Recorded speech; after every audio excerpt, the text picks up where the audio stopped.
Alice's Adventures in Wonderland. Lewis Carroll. The Millennium Fulcrum Edition 3.0. Chapter 1. Down the Rabbit Hole. Alice was beginning to get very tired of sitting by her sister on the bank, and of having nothing to do. Once or twice she had peeped into the book her sister was reading, but it had no pictures or conversations in it, and what is the use of a book, thought Alice, without pictures or conversations? So she was considering in her own mind, as well as she could, for the hot day made her feel very sleepy and stupid, whether the pleasure of making a daisy chain would be worth the trouble of getting up and picking the daisies, when suddenly a white rabbit with pink eyes ran close by her. There was nothing so very remarkable in that, nor did Alice think it so very much out of the way to hear the rabbit say to itself, oh dear, I shall be late."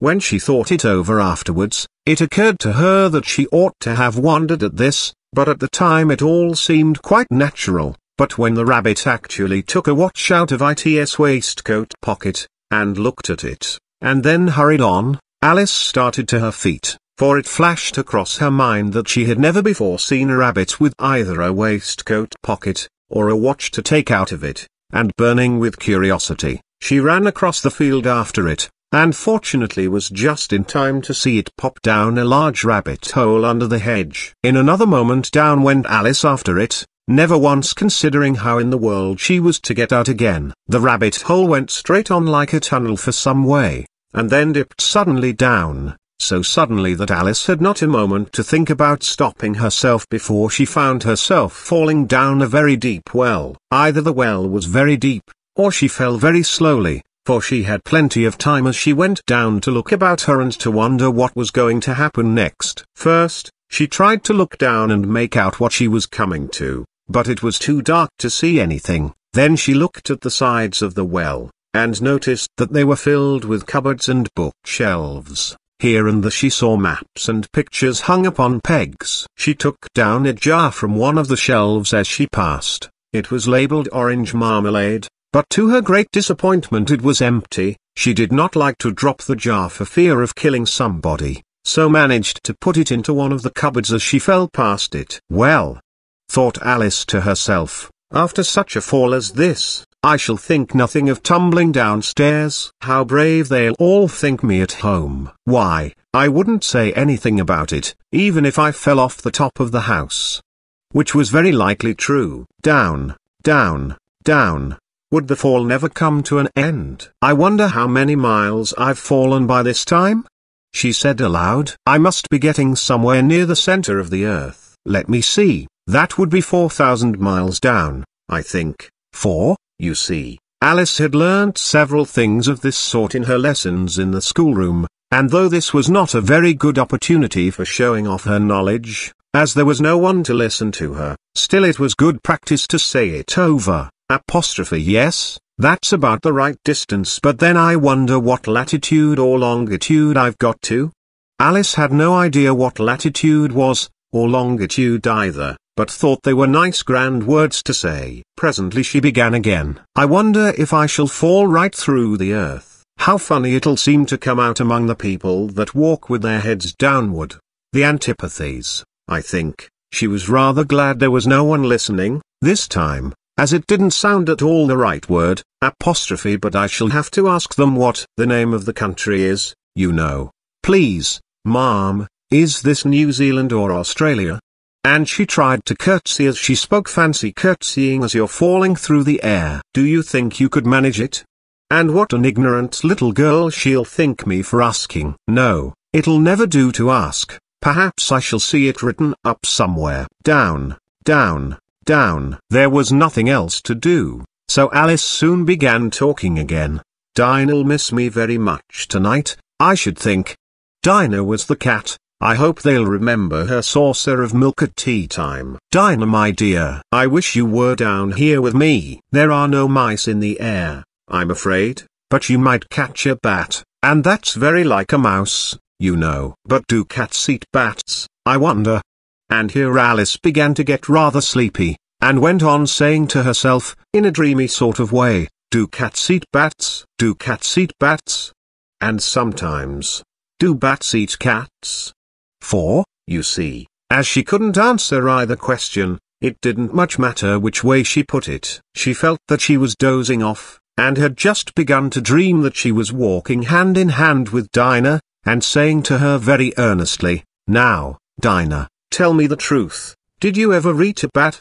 When suddenly, thump, thump, down she came upon a heap of sticks and dry leaves, and the fall was over. Alice was not a bit hurt, and she jumped up onto her feet in a moment. She looked up, but it was all dark overhead. Before her was another long passage, and the White Rabbit was still in sight, hurrying down it. There was not a moment to be lost. Away went Alice like the wind, and was just in time to hear it say, as it turned a corner, "Oh my ears and whiskers, how late it's getting."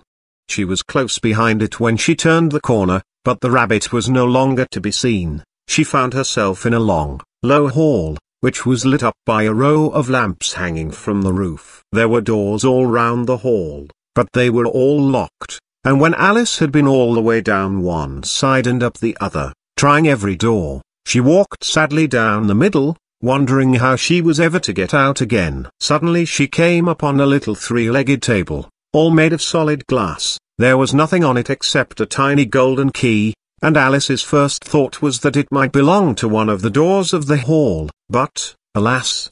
either the locks were too large, or the key was too small, but at any rate it would not open any of them. However, on the second time round, she came upon a low curtain she had not noticed before, and behind it was a little door about 15 inches high. She tried the little golden key in the lock, and to her great delight it fitted. Alice opened the door and found that it led into a small passage, not much larger than a rat hole. She knelt down and looked along the passage into the loveliest garden you ever saw.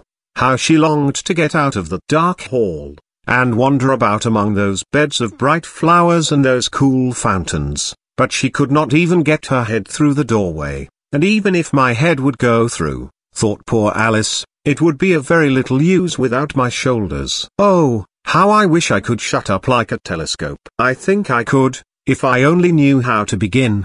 For, you see, so many out-of-the-way things had happened lately, that Alice had begun to think that very few things indeed were really impossible. There seemed to be no use in waiting by the little door, so she went back to the table, half hoping she might find another key on it, or at any rate a book of rules for shutting people up like telescopes. This time she found a little bottle on it, which certainly was not here before, said Alice, and round the neck of the bottle was a paper label, with the words "Drink Me" beautifully printed on it in large letters. It was all very well to say "Drink me," but the wise little Alice was not going to do that in a hurry. "No, I'll look first," she said, "and see whether it's marked poison or not," for she had read several nice little histories about children who had got burnt, and eaten up by wild beasts and other unpleasant things, all because they would not remember the simple rules their friends had taught them, such as,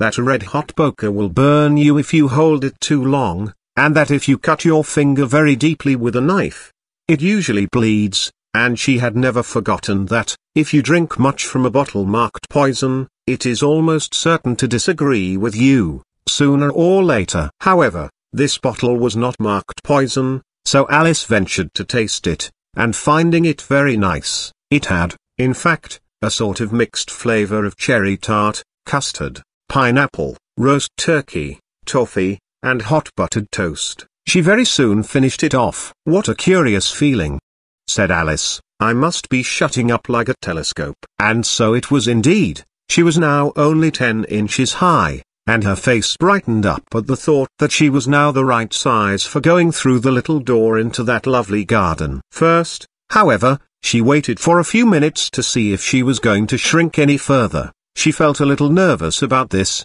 for it might end, you know, said Alice to herself, in my going out altogether, like a candle. I wonder what I should be like then? And she tried to fancy what the flame of a candle is like after the candle is blown out, for she could not remember ever having seen such a thing. After a while, finding that nothing more happened, she decided on going into the garden at once, but, alas for poor Alice! When she got to the door, she found she had forgotten the little golden key, and when she went back to the table for it, She found she could not possibly reach it. She could see it quite plainly through the glass, and she tried her best to climb up one of the legs of the table, but it was too slippery, and when she had tired herself out with trying, the poor little thing sat down and cried. "Come, there's no use in crying like that," said Alice to herself, rather sharply. "I advise you to leave off this minute." She generally gave herself very good advice, though she very seldom followed it, and sometimes she scolded herself so severely as to bring tears into her eyes, and once she remembered trying to box her own ears for having cheated herself in a game of croquet she was playing against herself, for this curious child was very fond of pretending to be two people. "But it's no use now," thought poor Alice, "to pretend to be two people. Why, there's hardly enough of me left to make one respectable person." Soon her eye fell on a little glass box that was lying under the table. She opened it, and found in it a very small cake, on which the words "Eat me" were beautifully marked in currants. "Well, I'll eat it," said Alice, "and if it makes me grow larger, I can reach the key, and if it makes me grow smaller, I can creep under the door. So either way I'll get into the garden, and I don't care which happens." She ate a little bit, and said anxiously to herself, "Which way? Which way?" holding her hand on the top of her head to feel which way it was growing, and she was quite surprised to find that she remained the same size. To be sure, this generally happens when one eats cake. But Alice had got so much into the way of expecting nothing but out-of-the-way things to happen, that it seemed quite dull and stupid for life to go on in the common way. So she set to work, and very soon finished off the cake. Chapter 2: The Pool of Tears. "Curiouser and curiouser," cried Alice. She was so much surprised, that for the moment she quite forgot how to speak good English. "Now I'm opening out like the largest telescope that ever was. Goodbye, feet." For when she looked down at her feet, they seemed to be almost out of sight. They were getting so far off. "Oh, my poor little feet, I wonder who will put on your shoes and stockings for you now, dears. I'm sure I shan't be able. I shall be a great deal too far off to trouble myself about you. You must manage the best way you can but I must be kind to them," thought Alice, "or perhaps they won't walk the way I want to go. Let me see. I'll give them a new pair of boots every Christmas." And she went on planning to herself how she would manage it. They must go by the carrier, she thought, and how funny it'll seem, sending presents to one's own feet. And how odd the directions will look. Alice's right foot, Esquire. Hearthrug, near the fender, with Alice's love. Oh dear, what nonsense I'm talking. Just then her head struck against the roof of the hall. In fact she was now more than 9 feet high, and she at once took up the little golden key and hurried off to the garden door. Poor Alice! It was as much as she could do,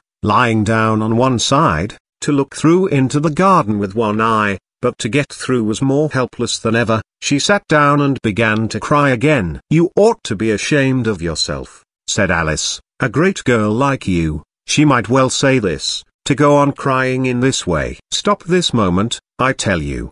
But she went on all the same, shedding gallons of tears, until there was a large pool all round her, about 4 inches deep and reaching half down the hall. After a time she heard a little pattering of feet in the distance, and she hastily dried her eyes to see what was coming. It was the White Rabbit returning, splendidly dressed, with a pair of white kid gloves in one hand and a large fan in the other. He came trotting along in a great hurry, muttering to himself as he came, "Oh, the Duchess, the Duchess! Oh, won't she be savage if I've kept her waiting?"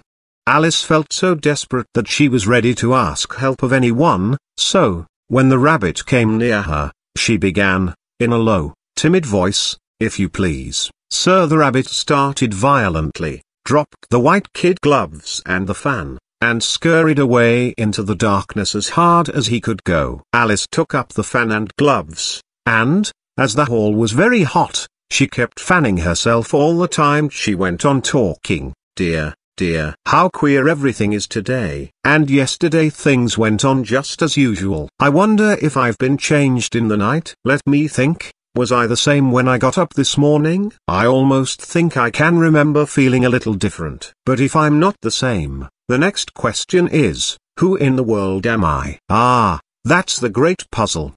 And she began thinking over all the children she knew that were of the same age as herself, to see if she could have been changed for any of them. I'm sure I'm not Ada, she said, for her hair goes in such long ringlets, and mine doesn't go in ringlets at all, and I'm sure I can't be Mabel, for I know all sorts of things, and she knows such a very little. Besides, she's she, and I'm I. And oh dear, how puzzling it all is. I'll try if I know all the things I used to know. Let me see. 4 times 5 is 12, and 4 times 6 is 13, and 4 times 7 is, oh dear, I shall never get to 20 at that rate. However, the multiplication table doesn't signify. Let's try geography. London is the capital of Paris, and Paris is the capital of Rome, and Rome, no, that's all wrong. I'm certain I must have been changed for Mabel. I'll try and say how doth the little, and she crossed her hands on her lap as if she were saying lessons, and began to repeat it, but her voice sounded hoarse and strange, and the words did not come the same as they used to do. How doth the little crocodile improve his shining tail, and pour the waters of the Nile on every golden scale? How cheerfully he seems to grin, how neatly spread his claws, and welcome little fishes in, with gently smiling jaws. I'm sure those are not the right words, said poor Alice, and her eyes filled with tears again as she went on. I must be Mabel after all, and I shall have to go and live in that poky little house, and have next to no toys to play with, and oh, ever so many lessons to learn. No, I've made up my mind about it. If I'm Mabel, I'll stay down here. It'll be no use their putting their heads down and saying come up again, dear. I shall only look up and say who am I then? Tell me that first, and then, if I like being that person, I'll come up. If not, I'll stay down here till I'm somebody else. But, oh dear, cried Alice, with a sudden burst of tears, I do wish they would put their heads down. I am so very tired of being all alone here. As she said this she looked down at her hands, and was surprised to see that she had put on one of the rabbit's little white kid gloves while she was talking. How can I have done that? She thought. I must be growing small again. She got up and went to the table to measure herself by it, and found that, as nearly as she could guess, she was now about 2 feet high, and was going on shrinking rapidly. She soon found out that the cause of this was the fan she was holding, and she dropped it hastily, just in time to avoid shrinking away altogether. That was a narrow escape, said Alice, a good deal frightened at the sudden change, but very glad to find herself still in existence. And now for the garden. And she ran with all speed back to the little door. But, alas, the little door was shut again, and the little golden key was lying on the glass table as before. And things are worse than ever, thought the poor child, for I never was so small as this before, never. And I declare it's too bad, that it is. As she said these words her foot slipped, and in another moment, splash! She was up to her chin in salt water. Her first idea was that she had somehow fallen into the sea, and in that case I can go back by railway, she said to herself. Alice had been to the seaside once in her life, and had come to the general conclusion, that wherever you go to on the English coast you find a number of bathing machines in the sea, some children digging in the sand with wooden spades, then a row of lodging houses, and behind them a railway station. However, she soon made out that she was in the pool of tears which she had wept when she was 9 feet high. I wish I hadn't cried so much, said Alice, as she swam about, trying to find her way out. I shall be punished for it now, I suppose, by being drowned in my own tears. That will be a queer thing, to be sure. However, everything is queer today. Just then she heard something splashing about in the pool a little way off, and she swam nearer to make out what it was. At first she thought it must be a walrus or hippopotamus, but then she remembered how small she was now, and she soon made out that it was only a mouse that had slipped in like herself. Would it be of any use, now, thought Alice, to speak to this mouse. Everything is so out of the way down here, that I should think very likely it can talk. At any rate, there's no harm in trying. So she began, "Oh mouse, do you know the way out of this pool? I am very tired of swimming about here, oh mouse." Alice thought this must be the right way of speaking to a mouse. She had never done such a thing before, but she remembered having seen in her brother's Latin grammar, a mouse if a mouse to a mouse say mouse oh mouse. The mouse looked at her rather inquisitively, and seemed to her to wink with one of its little eyes, but it said nothing. Perhaps it doesn't understand English, thought Alice. I dare say it's a French mouse, come over with William the Conqueror. For, with all her knowledge of history, Alice had no very clear notion how long ago anything had happened, so she began again, "Ouest marchat?" which was the first sentence in her French lesson book. The mouse gave a sudden leap out of the water, and seemed to quiver all over with fright. "Oh, I beg your pardon," cried Alice hastily, afraid that she had hurt the poor animal's feelings. "I quite forgot you didn't like cats." "Not like cats?"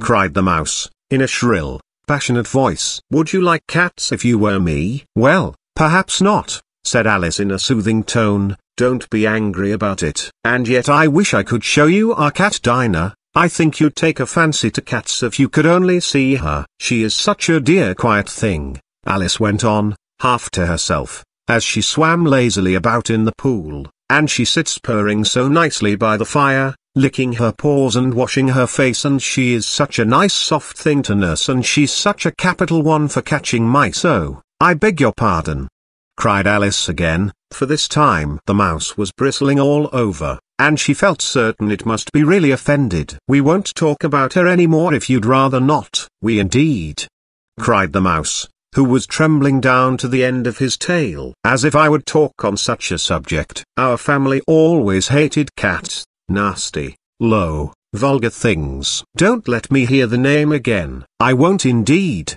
said Alice, in a great hurry to change the subject of conversation. Are you fond of dogs?" The mouse did not answer, so Alice went on eagerly. "There is such a nice little dog near our house I should like to show you. A little bright-eyed terrier, you know, with such long curly brown hair. And it'll fetch things when you throw them, and it'll sit up and beg for its dinner, and all sorts of things I can't remember half of them, and it belongs to a farmer, you know, and he says it's so useful, it's worth £100. He says it kills all the rats and oh dear," cried Alice in a sorrowful tone, "I'm afraid I've offended it again." For the mouse was swimming away from her as hard as it could go, and making quite a commotion in the pool as it went. So she called softly after it, "Mouse dear, do come back again, and we won't talk about cats or dogs either, if you don't like them." When the mouse heard this, it turned round and swam slowly back to her. Its face was quite pale, with passion, Alice thought, and it said in a low trembling voice, "Let us get to the shore, and then I'll tell you my history, and you'll understand why it is I hate cats and dogs." It was high time to go, for the pool was getting quite crowded with the birds and animals that had fallen into it. There were a duck and a dodo, a lory and an eaglet, and several other curious creatures. Alice led the way, and the whole party swam to the shore. Chapter 3: A Caucus Race and a Long Tail. They were indeed a queer-looking party that assembled on the bank, the birds with draggled feathers, the animals with their fur clinging close to them, and all dripping wet, cross, and uncomfortable. The first question of course was, how to get dry again. They had a consultation about this, and after a few minutes it seemed quite natural to Alice to find herself talking familiarly with them, as if she had known them all her life. Indeed, she had quite a long argument with the lory, who at last turned sulky, and would only say, "I am older than you, and must know better," and this Alice would not allow without knowing how old it was. And, as the lory positively refused to tell its age, there was no more to be said. At last the mouse, who seemed to be a person of authority among them, called out, "Sit down, all of you, and listen to me. I'll soon make you dry enough." They all sat down at once, in a large ring, with the mouse in the middle. Alice kept her eyes anxiously fixed on it, for she felt sure she would catch a bad cold if she did not get dry very soon. "Ahem," said the mouse with an important air. "Are you all ready? This is the driest thing I know." Silence all round, if you please. William the Conqueror, whose cause was favoured by the Pope, was soon submitted to by the English, who wanted leaders, and had been of late much accustomed to usurpation and conquest. Edwin and Morcar, the Earls of Mercia and Northumbria. "Ugh," said the Lory, with a shiver. "I beg your pardon," said the mouse, frowning, but very politely. "Did you speak?" "Not I," said the Lory hastily. "I thought you did," said the mouse. I proceed. Edwin and Morcar, the Earls of Mercia and Northumbria, declared for him, and even Stigand, the patriotic Archbishop of Canterbury, found it advisable. "Found what?" said the duck. "Found it," the mouse replied rather crossly. "Of course you know what it means." "I know what it means well enough. When I find a thing," said the duck, "it's generally a frog or a worm. The question is, what did the Archbishop find?" The mouse did not notice this question, but hurriedly went on, "Found it advisable to go with Edgar Atheling to meet William and offer him the crown." William's conduct at first was moderate, but the insolence of his Normans— "How are you getting on now, my dear?" it continued, turning to Alice as it spoke. "As wet as ever," said Alice in a melancholy tone. "It doesn't seem to dry me at all." "In that case," said the dodo solemnly, rising to its feet, "I move that the meeting adjourn, for the immediate adoption of more energetic remedies." "Speak English," said the eaglet. "I don't know the meaning of half those long words, and, what's more, I don't believe you do either." And the eaglet bent down its head to hide a smile. Some of the other birds tittered audibly. "What I was going to say," said the dodo in an offended tone, "was, that the best thing to get us dry would be a caucus race." "What is a caucus race?" said Alice. Not that she wanted much to know, but the dodo had paused as if it thought that somebody ought to speak, and no one else seemed inclined to say anything. "Why," said the dodo, "the best way to explain it is to do it.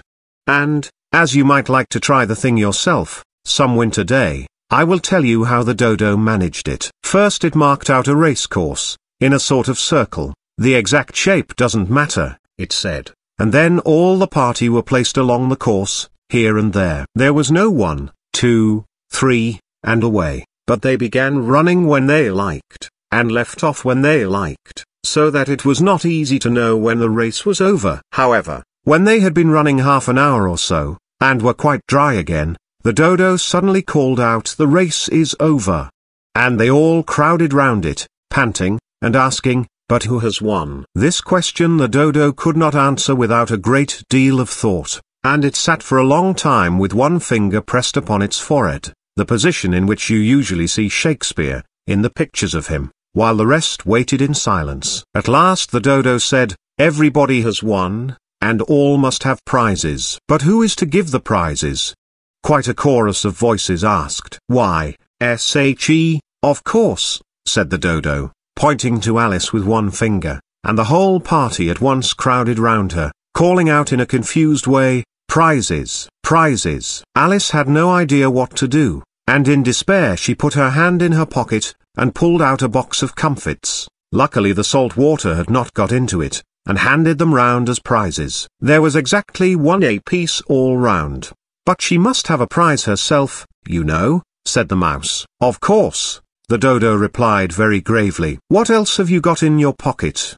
he went on, turning to Alice. "Only a thimble," said Alice sadly. "Hand it over here," said the dodo. Then they all crowded round her once more, while the dodo solemnly presented the thimble, saying, "We beg your acceptance of this elegant thimble," and, when it had finished this short speech, they all cheered. Alice thought the whole thing very absurd, but they all looked so grave that she did not dare to laugh, and, as she could not think of anything to say, she simply bowed, and took the thimble, looking as solemn as she could. The next thing was to eat the comfits. This caused some noise and confusion, as the large birds complained that they could not taste theirs, and the small ones choked and had to be patted on the back. However, it was over at last, and they sat down again in a ring, and begged the mouse to tell them something more. "You promised to tell me your history, you know," said Alice, "and why it is you hate C and D," she added in a whisper, half afraid that it would be offended again. "Mine is a long and a sad tale," said the mouse, turning to Alice, and sighing. "It is a long tale, certainly," said Alice, looking down with wonder at the mouse's tail. "But why do you call it sad?" And she kept on puzzling about it while the mouse was speaking, so that her idea of the tale was something like this: Fury said to a mouse that he met in their house, "Let us both go to law. I will prosecute you. Come. I'll take no denial. We must have a trial, for really this morning I've nothing to do," said their mouse to their car. "Such a trial, dear sir, with no jury or judge, would be wasting our breath." "I'll be judge, I'll be jury," said cunning old Fury. "I'll try the whole cause, and condemn you to death." "You are not attending," said the mouse to Alice severely. "What are you thinking of?" "I beg your pardon," said Alice very humbly, "you had got to the fifth bend, I think." "I had not," cried the mouse, sharply and very angrily. "Not," said Alice, always ready to make herself useful, and looking anxiously about her. "Oh, do let me help to undo it." "I shall do nothing of the sort," said the mouse, getting up and walking away. "You insult me by talking such nonsense." "I didn't mean it," pleaded poor Alice. "But you're so easily offended, you know." The mouse only growled in reply. "Please come back and finish your story," Alice called after it, and the others all joined in chorus, "Yes, please do." But the mouse only shook its head impatiently, and walked a little quicker. "What a pity it wouldn't stay," sighed the lory, as soon as it was quite out of sight, and an old crab took the opportunity of saying to her daughter, "Ah, my dear, let this be a lesson to you never to lose your temper." "Hold your tongue, ma," said the young crab, a little snappishly. "You're enough to try the patience of an oyster." "I wish I had our Dinah here, I know I do," said Alice aloud, addressing nobody in particular. "She'd soon fetch it back." "And who is Dinah, if I might venture to ask the question?" said the lory. Alice replied eagerly, for she was always ready to talk about her pet. "Dinah's our cat, and she's such a capital one for catching mice you can't think. And oh, I wish you could see her after the birds. Why, she'll eat a little bird as soon as look at it." This speech caused a remarkable sensation among the party. Some of the birds hurried off at once. One old magpie began wrapping itself up very carefully, remarking, "I really must be getting home, the night air doesn't suit my throat." And a canary called out in a trembling voice to its children, "Come away, my dears. It's high time you were all in bed." On various pretexts they all moved off, and Alice was soon left alone. "I wish I hadn't mentioned Dinah," she said to herself in a melancholy tone. "Nobody seems to like her, down here, and I'm sure she's the best cat in the world. Oh, my dear Dinah, I wonder if I shall ever see you any more." And here poor Alice began to cry again, for she felt very lonely and low-spirited. In a little while, however, she again heard a little pattering of footsteps in the distance, and she looked up eagerly, half hoping that the mouse had changed his mind, and was coming back to finish his story. Chapter 4. The Rabbit Sends in a Little Bill. It was the White Rabbit, trotting slowly back again, and looking anxiously about as it went, as if it had lost something, and she heard it muttering to itself, "The Duchess, the Duchess, oh my dear paws, oh my fur and whiskers. She'll get me executed, as sure as ferrets are ferrets. Where can I have dropped them, I wonder?" Alice guessed in a moment that it was looking for the fan and the pair of white kid gloves, and she very good-naturedly began hunting about for them, but they were nowhere to be seen. Everything seemed to have changed since her swim in the pool, and the great hall, with the glass table and the little door, had vanished completely. Very soon the rabbit noticed Alice, as she went hunting about, and called out to her in an angry tone, "Why, Mary Ann, what are you doing out here? Run home this moment, and fetch me a pair of gloves and a fan. Quick, now." And Alice was so much frightened that she ran off at once in the direction it pointed to, without trying to explain the mistake it had made. "He took me for his housemaid," she said to herself as she ran. "How surprised he'll be when he finds out who I am. But I'd better take him his fan and gloves, that is, if I can find them."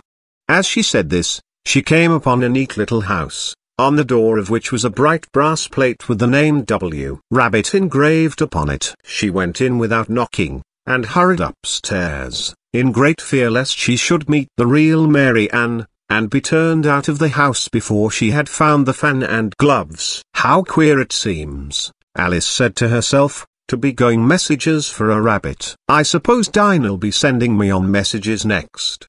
And she began fancying the sort of thing that would happen. "Miss Alice, come here directly, and get ready for your walk." "Coming in a minute, nurse.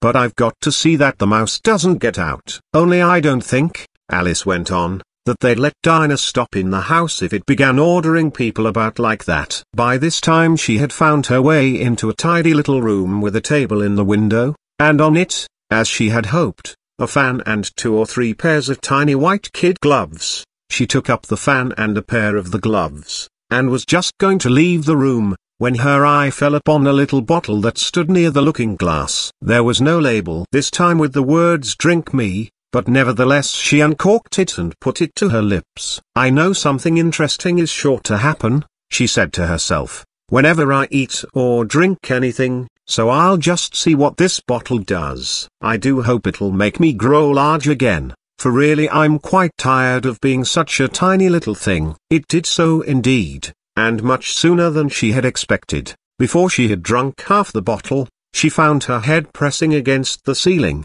and had to stoop to save her neck from being broken. She hastily put down the bottle, saying to herself, "That's quite enough. I hope I shan't grow any more as it is. I can't get out at the door. I do wish I hadn't drunk quite so much." Alas!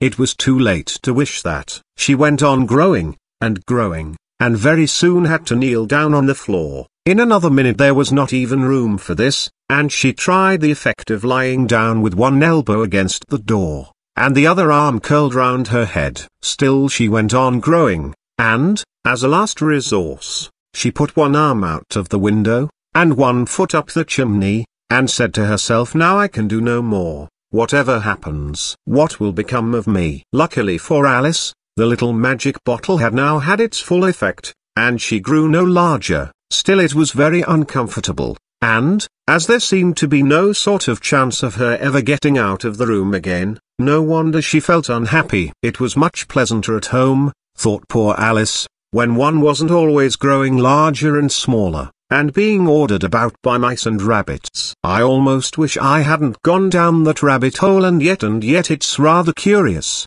you know, this sort of life. I do wonder what can have happened to me. When I used to read fairy tales, I fancied that kind of thing never happened, and now here I am in the middle of one.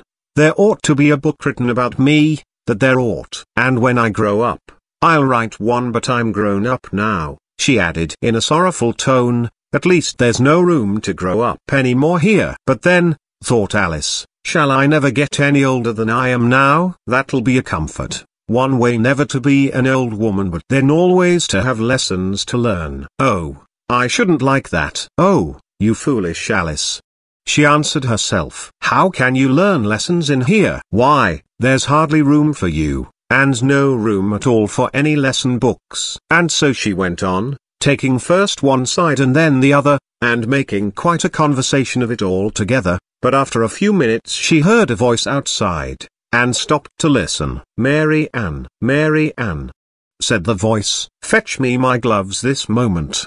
Then came a little pattering of feet on the stairs. Alice knew it was the rabbit coming to look for her, and she trembled till she shook the house, quite forgetting that she was now about 1,000 times as large as the rabbit, and had no reason to be afraid of it. Presently the rabbit came up to the door, and tried to open it, but, as the door opened inwards, and Alice's elbow was pressed hard against it, that attempt proved a failure. Alice heard it say to itself, then I'll go round and get in at the window. That you won't, thought Alice, and, after waiting till she fancied she heard the rabbit just under the window, she suddenly spread out her hand, and made a snatch in the air. She did not get hold of anything, but she heard a little shriek and a fall, and a crash of broken glass, from which she concluded that it was just possible it had fallen into a cucumber frame, or something of the sort. Next came an angry voice, the rabbit's: "Pat, Pat, where are you?" And then a voice she had never heard before: "Sure then, I'm here. Digging for apples, Your Honor." "Digging for apples, indeed," said the rabbit angrily. "Here, come and help me out of this." Sounds of more broken glass. "Now tell me, Pat, what's that in the window?" "Sure, it's an arm, Your Honor." He pronounced it an arm, you goose. "Whoever saw one that size?" "Why, it fills the whole window." "Sure, it does, Your Honor, but it's an arm for all that." "Well, it's got no business there. At any rate, go and take it away." There was a long silence after this, and Alice could only hear whispers now and then, such as, "Sure, I don't like it, Your Honor, at all, at all." "Do as I tell you, you coward." And at last she spread out her hand again, and made another snatch in the air. This time there were two little shrieks, and more sounds of broken glass. "What a number of cucumber frames there must be," thought Alice. "I wonder what they'll do next. As for pulling me out of the window, I only wish they could. I'm sure I don't want to stay in here any longer." She waited for some time without hearing anything more. At last came a rumbling of little cartwheels, and the sound of a good many voices all talking together. She made out the words, "Where's the other lad?" "Why, I hadn't to bring but one. Bill's got the other bill." "Fetch it here, lad!"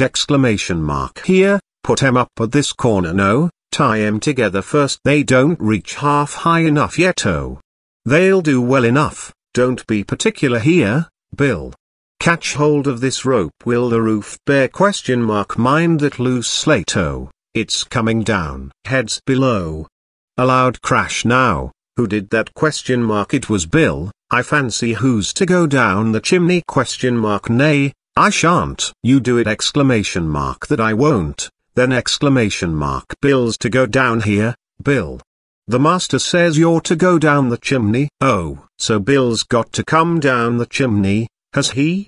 said Alice to herself. "Shy, they seem to put everything upon Bill." "I wouldn't be in Bill's place for a good deal. This fireplace is narrow, to be sure, but I think I can kick a little." She drew her foot as far down the chimney as she could, and waited till she heard a little animal, she couldn't guess of what sort it was, scratching and scrambling about in the chimney close above her. Then, saying to herself, "This is Bill," she gave one sharp kick, and waited to see what would happen next. The first thing she heard was a general chorus of "There goes Bill."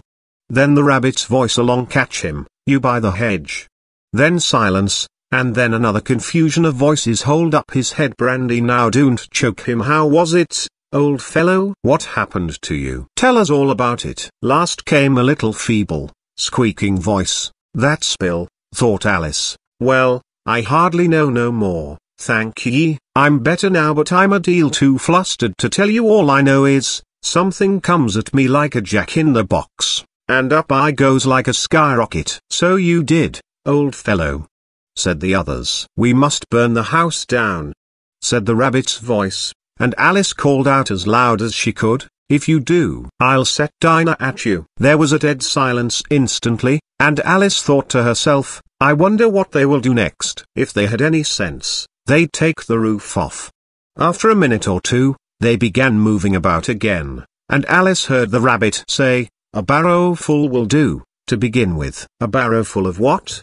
thought Alice, but she had not long to doubt, for the next moment a shower of little pebbles came rattling in at the window, and some of them hit her in the face. "I'll put a stop to this," she said to herself, and shouted out, "You'd better not do that again," which produced another dead silence. Alice noticed with some surprise that the pebbles were all turning into little cakes as they lay on the floor, and a bright idea came into her head. "If I eat one of these cakes," she thought, "it's sure to make some change in my size, and as it can't possibly make me larger, it must make me smaller, I suppose." So she swallowed one of the cakes, and was delighted to find that she began shrinking directly. As soon as she was small enough to get through the door, she ran out of the house, and found quite a crowd of little animals and birds waiting outside. The poor little lizard, Bill, was in the middle, being held up by 2 guinea pigs, who were giving it something out of a bottle. They all made a rush at Alice the moment she appeared, but she ran off as hard as she could, and soon found herself safe in a thick wood. "The first thing I've got to do," said Alice to herself, as she wandered about in the wood, "is to grow to my right size again, and the second thing is to find my way into that lovely garden. I think that will be the best plan." It sounded an excellent plan, no doubt, and very neatly and simply arranged. The only difficulty was, that she had not the smallest idea how to set about it, and while she was peering about anxiously among the trees, a little sharp bark just over her head made her look up in a great hurry. An enormous puppy was looking down at her with large round eyes, and feebly stretching out one paw, trying to touch her. "Poor little thing," said Alice, in a coaxing tone, and she tried hard to whistle to it, but she was terribly frightened all the time at the thought that it might be hungry, in which case it would be very likely to eat her up in spite of all her coaxing. Hardly knowing what she did, she picked up a little bit of stick, and held it out to the puppy, whereupon the puppy jumped into the air off all its feet at once, with a yelp of delight, and rushed at the stick, and made believe to worry it. Then Alice dodged behind a great thistle, to keep herself from being run over, and the moment she appeared on the other side, the puppy made another rush at the stick, and tumbled head over heels in its hurry to get hold of it. Then Alice, thinking it was very like having a game of play with the cart horse, and expecting every moment to be trampled under its feet, ran round the thistle again. Then the puppy began a series of short charges at the stick, running a very little way forwards each time and a long way back, and barking hoarsely all the while, till at last it sat down a good way off, panting, with its tongue hanging out of its mouth, and its great eyes half shut. This seemed to Alice a good opportunity for making her escape, so she set off at once, and ran till she was quite tired and out of breath, until the puppy's bark sounded quite faint in the distance. "And yet what a dear little puppy it was," said Alice, as she leant against a buttercup to rest herself, and fanned herself with one of the leaves. "I should have liked teaching it tricks very much, if I'd only been the right size to do it. Oh dear, I'd nearly forgotten that I've got to grow up again. Let me see, how is it to be managed? I suppose I ought to eat or drink something or other, but the great question is, what?" The great question certainly was, what? Alice looked all round her at the flowers and the blades of grass, but she did not see anything that looked like the right thing to eat or drink under the circumstances. There was a large mushroom growing near her, about the same height as herself, and when she had looked under it, and on both sides of it, and behind it, it occurred to her that she might as well look and see what was on the top of it. She stretched herself up on tiptoe, and peeped over the edge of the mushroom, and her eyes immediately met those of a large caterpillar, that was sitting on the top with its arms folded, quietly smoking a long hookah, and taking not the smallest notice of her or of anything else. Chapter 5. Advice from a Caterpillar. The caterpillar and Alice looked at each other for some time in silence. At last the caterpillar took the hookah out of its mouth, and addressed her in a languid, sleepy voice. "Who are you?" said the caterpillar. This was not an encouraging opening for a conversation. Alice replied, rather shyly, I hardly know, sir. Just at present at least I know who I was when I got up this morning, but I think I must have been changed several times since then." "What do you mean by that?" said the caterpillar sternly. "Explain yourself." "I can't explain myself, I'm afraid, sir," said Alice, "because I'm not myself, you see." "I don't see," said the caterpillar. "I'm afraid I can't put it more clearly," Alice replied very politely, "for I can't understand it myself to begin with, and being so many different sizes in a day is very confusing." "It isn't," said the caterpillar. "Well, perhaps you haven't found it so yet," said Alice. "But when you have to turn into a chrysalis you will some day, you know, and then after that into a butterfly, I should think you'll feel it a little queer, won't you?" "Not a bit," said the caterpillar. "Well, perhaps your feelings may be different," said Alice. "All I know is, it would feel very queer to me." "You said the caterpillar contemptuously. "Who are you?" Which brought them back again to the beginning of the conversation. Alice felt a little irritated at the caterpillar's making such very short remarks, and she drew herself up and said, very gravely, "I think you ought to tell me who you are, first." "Why?"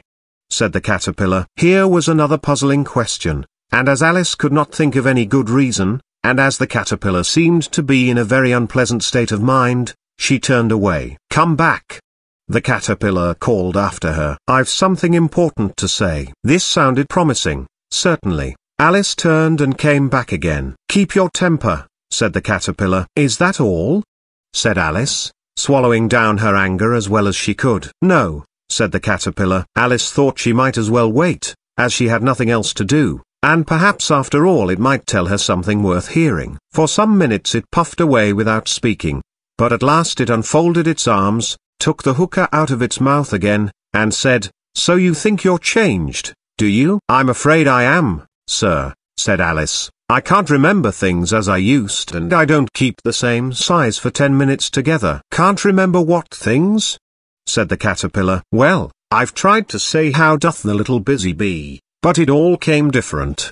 Alice replied in a very melancholy voice. "Repeat." "You are old, Father William," said the caterpillar. Alice folded her hands, and began: "You are old, Father William," the young man said, "and your hair has become very white, and yet you incessantly stand on your head. Do you think, at your age, it is right?" "In my youth," Father William replied to his son, "I feared it might injure the brain, but, now that I'm perfectly sure I have none, why, I do it again and again." "You are old," said the youth, "as I mentioned before, and have grown most uncommonly fat, yet you turned a back somersault in at the door. Pray, what is the reason of that?" "In my youth," said the sage, as he shook his grey locks, "I kept all my limbs very supple. By the use of this ointment 1 shilling the box. Allow me to sell you a couple." "You are old," said the youth, "and your jaws are too weak for anything tougher than suet, yet you finished the goose, with the bones and the beak. Pray how did you manage to do it?" "In my youth," said his father, "I took to the law, and argued each case with my wife, and the muscular strength, which it gave to my jaw, has lasted the rest of my life." "You are old," said the youth, "one would hardly suppose that your eye was as steady as ever, yet you balanced an eel on the end of your nose. What made you so awfully clever?" "I have answered 3 questions, and that is enough," said his father. "Don't give yourself airs." "Do you think I can listen all day to such stuff?" "Be off, or I'll kick you downstairs." "That is not said right," said the caterpillar. "Not quite right, I'm afraid," said Alice, timidly. "Some of the words have got altered." "It is wrong from beginning to end," said the caterpillar decidedly, and there was silence for some minutes. The caterpillar was the first to speak. "What size do you want to be?" it asked. "Oh, I'm not particular as to size," Alice hastily replied, "only one doesn't like changing so often, you know." "I don't know," said the caterpillar. Alice said nothing. She had never been so much contradicted in her life before, and she felt that she was losing her temper. "Are you content now?"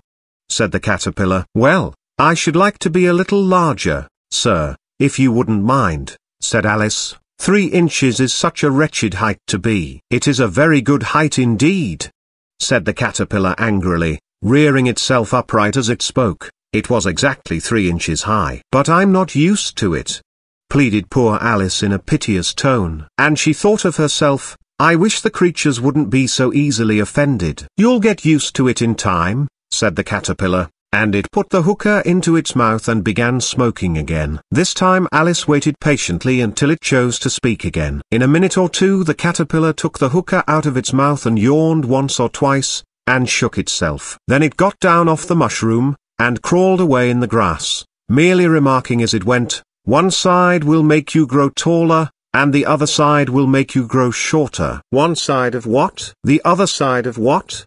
thought Alice to herself. "Of the mushroom," said the caterpillar, just as if she had asked it aloud, and in another moment it was out of sight. Alice remained looking thoughtfully at the mushroom for a minute, trying to make out which were the 2 sides of it, and as it was perfectly round, she found this a very difficult question. However, at last she stretched her arms round it as far as they would go, and broke off a bit of the edge with each hand. "And now which is which?"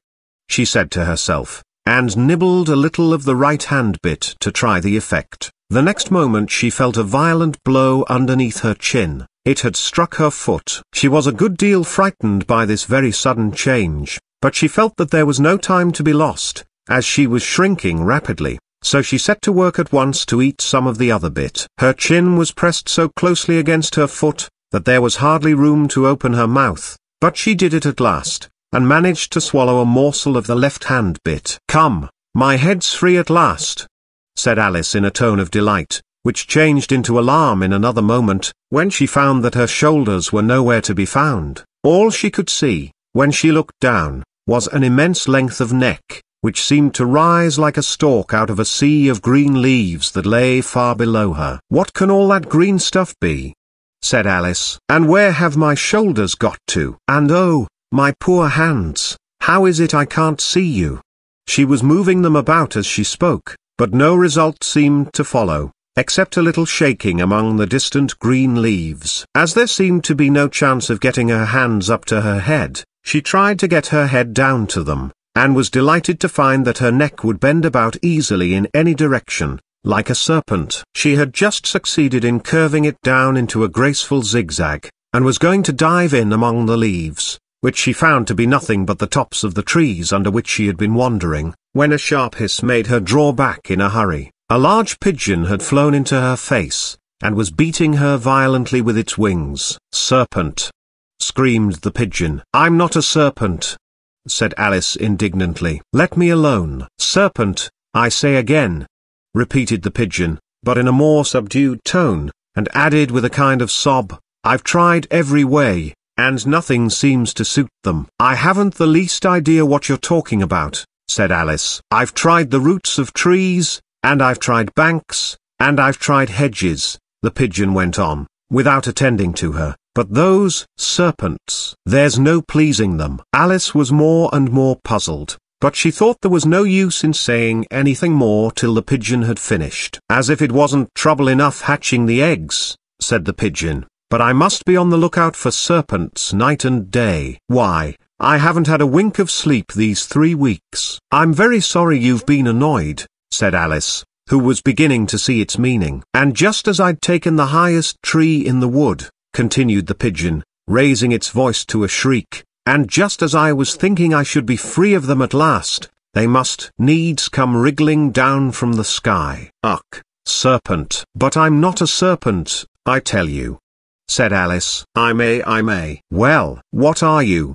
said the pigeon. "I can see you're trying to invent something." I'm a little girl," said Alice, rather doubtfully, as she remembered the number of changes she had gone through that day. "A likely story indeed," said the pigeon in a tone of the deepest contempt. "I've seen a good many little girls in my time, but never one with such a neck as that. No, you're a serpent, and there's no use denying it. I suppose you'll be telling me next that you never tasted an egg." "I have tasted eggs, certainly," said Alice, who was a very truthful child.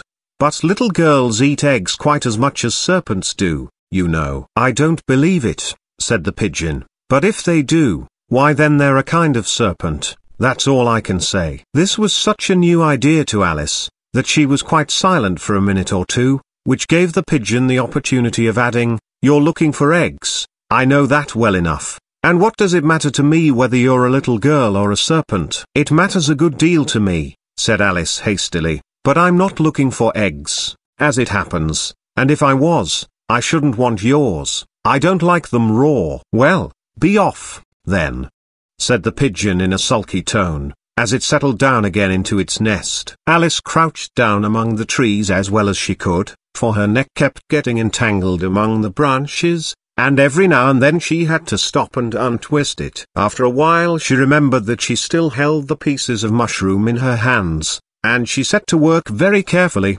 nibbling first at one and then at the other, and growing sometimes taller and sometimes shorter, until she had succeeded in bringing herself down to her usual height. It was so long since she had been anything near the right size, that it felt quite strange at first, but she got used to it in a few minutes, and began talking to herself, as usual. Come, there's half my plan done now. How puzzling all these changes are. I'm never sure what I'm going to be, from one minute to another. However, I've got back to my right size. The next thing is, to get into that beautiful garden. How is that to be done, I wonder? As she said this, she came suddenly upon an open place, with a little house in it about 4 feet high. Whoever lives there, thought Alice, it'll never do to come upon them this size. Why, I should frighten them out of their wits. So she began nibbling at the right-hand bit again, and did not venture to go near the house till she had brought herself down to 9 inches high. Chapter 6. Pig and Pepper. For a minute or two she stood looking at the house, and wondering what to do next, when suddenly a footman in livery came running out of the wood. She considered him to be a footman because he was in livery, otherwise, judging by his face only, she would have called him a fish, and rapped loudly at the door with his knuckles. It was opened by another footman in livery, with a round face, and large eyes like a frog, and both footmen, Alice noticed, had powdered hair that curled all over their heads. She felt very curious to know what it was all about, and crept a little way out of the wood to listen. The fish footman began by producing from under his arm a great letter, nearly as large as himself, and this he handed over to the other, saying, in a solemn tone, for the Duchess. An invitation from the Queen to play croquet? The frog footman repeated, in the same solemn tone, only changing the order of the words a little, from the Queen. An invitation for the Duchess to play croquet. Then they both bowed low, and their curls got entangled together. Alice laughed so much at this, that she had to run back into the wood for fear of their hearing her, and when she next peeped out, the fish footman was gone, and the other was sitting on the ground near the door, staring stupidly up into the sky. Alice went timidly up to the door, and knocked. There's no sort of use in knocking, said the footman, and that for 2 reasons. First, because I'm on the same side of the door as you are. Secondly, because they're making such a noise inside, no one could possibly hear you. And certainly there was a most extraordinary noise going on within, a constant howling and sneezing, and every now and then a great crash, as if a dish or kettle had been broken to pieces. Please, then, said Alice, how am I to get in? There might be some sense in your knocking, the footman went on without attending to her, if we had the door between us. For instance, if you were inside, you might knock, and I could let you out, you know. He was looking up into the sky all the time he was speaking, and this Alice thought decidedly uncivil. But perhaps he can't help it, she said to herself. His eyes are so very nearly at the top of his head. But at any rate he might answer questions. How am I to get in? She repeated, aloud. I shall sit here, the footman remarked, till tomorrow. At this moment the door of the house opened, and a large plate came skimming out, straight at the footman's head. It just grazed his nose, and broke to pieces against one of the trees behind him. Or next day, maybe, the footman continued in the same tone, exactly as if nothing had happened. How am I to get in? Asked Alice again, in a louder tone. Are you to get in at all? Said the footman. That's the first question, you know. It was, no doubt, only Alice did not like to be told so. It's really dreadful, she muttered to herself, the way all the creatures argue. It's enough to drive one crazy. The footman seemed to think this a good opportunity for repeating his remark, with variations. I shall sit here, he said, on and off, for days and days. But what am I to do? Said Alice. Anything you like, said the footman, and began whistling. Oh, there's no use in talking to him, said Alice desperately, he's perfectly idiotic. And she opened the door and went in. The door led right into a large kitchen, which was full of smoke from one end to the other. The Duchess was sitting on a 3-legged stool in the middle, nursing a baby. The cook was leaning over the fire, stirring a large cauldron which seemed to be full of soup. There's certainly too much pepper in that soup, Alice said to herself, as well as she could for sneezing. There was certainly too much of it in the air. Even the Duchess sneezed occasionally, and as for the baby, it was sneezing and howling alternately without a moment's pause. The only things in the kitchen that did not sneeze, were the cook, and a large cat which was sitting on the hearth and grinning from ear to ear. "Please would you tell me," said Alice, a little timidly, for she was not quite sure whether it was good manners for her to speak first, "why your cat grins like that?" "It's a Cheshire cat," said the Duchess, "and that's why." "Pig." She said the last word with such sudden violence that Alice quite jumped, but she saw in another moment that it was addressed to the baby, and not to her, so she took courage, and went on again: "I didn't know that Cheshire cats always grinned. In fact, I didn't know that cats could grin." "They all can," said the Duchess,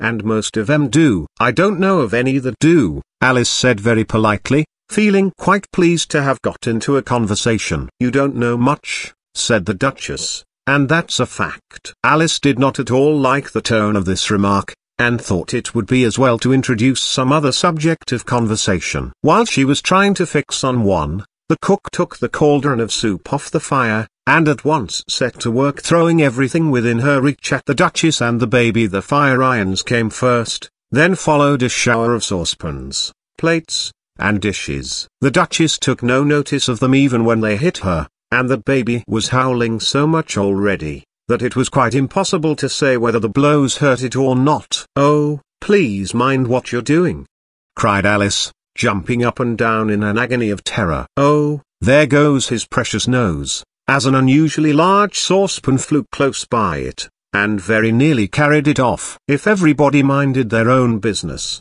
the Duchess said in a hoarse growl, "the world would go round a deal faster than it does." "Which would not be an advantage," said Alice, who felt very glad to get an opportunity of showing off a little of her knowledge. "Just think of what work it would make with the day and night. You see, the earth takes 24 hours to turn round on its axis." "Talking of axes," said the Duchess, "chop off her head." Alice glanced rather anxiously at the cook, to see if she meant to take the hint, but the cook was busily stirring the soup, and seemed not to be listening, so she went on again. 24 hours, I think. Or is it 12?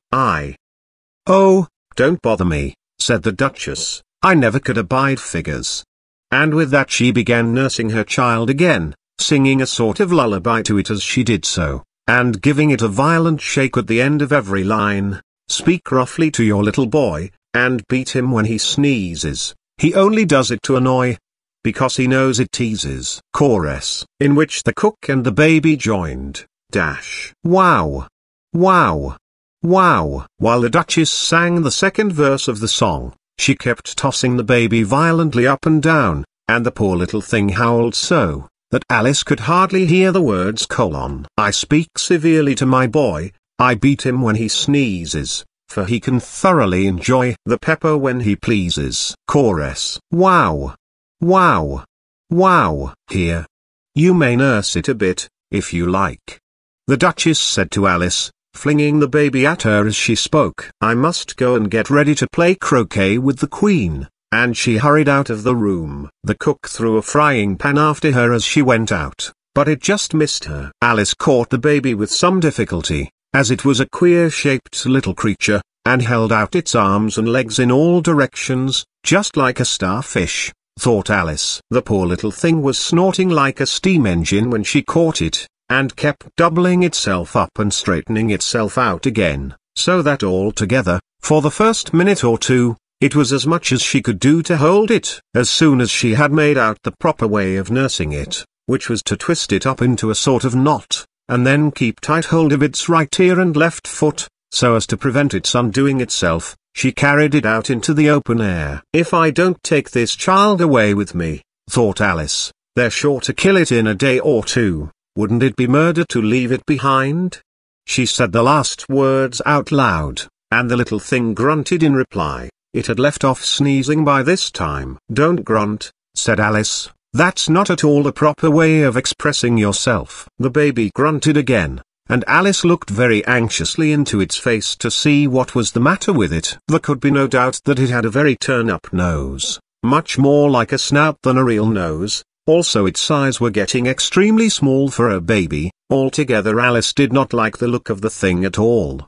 But perhaps it was only sobbing, she thought, and looked into its eyes again, to see if there were any tears. No, There were no tears. "If you're going to turn into a pig, my dear," said Alice, seriously, "I'll have nothing more to do with you. Mind now."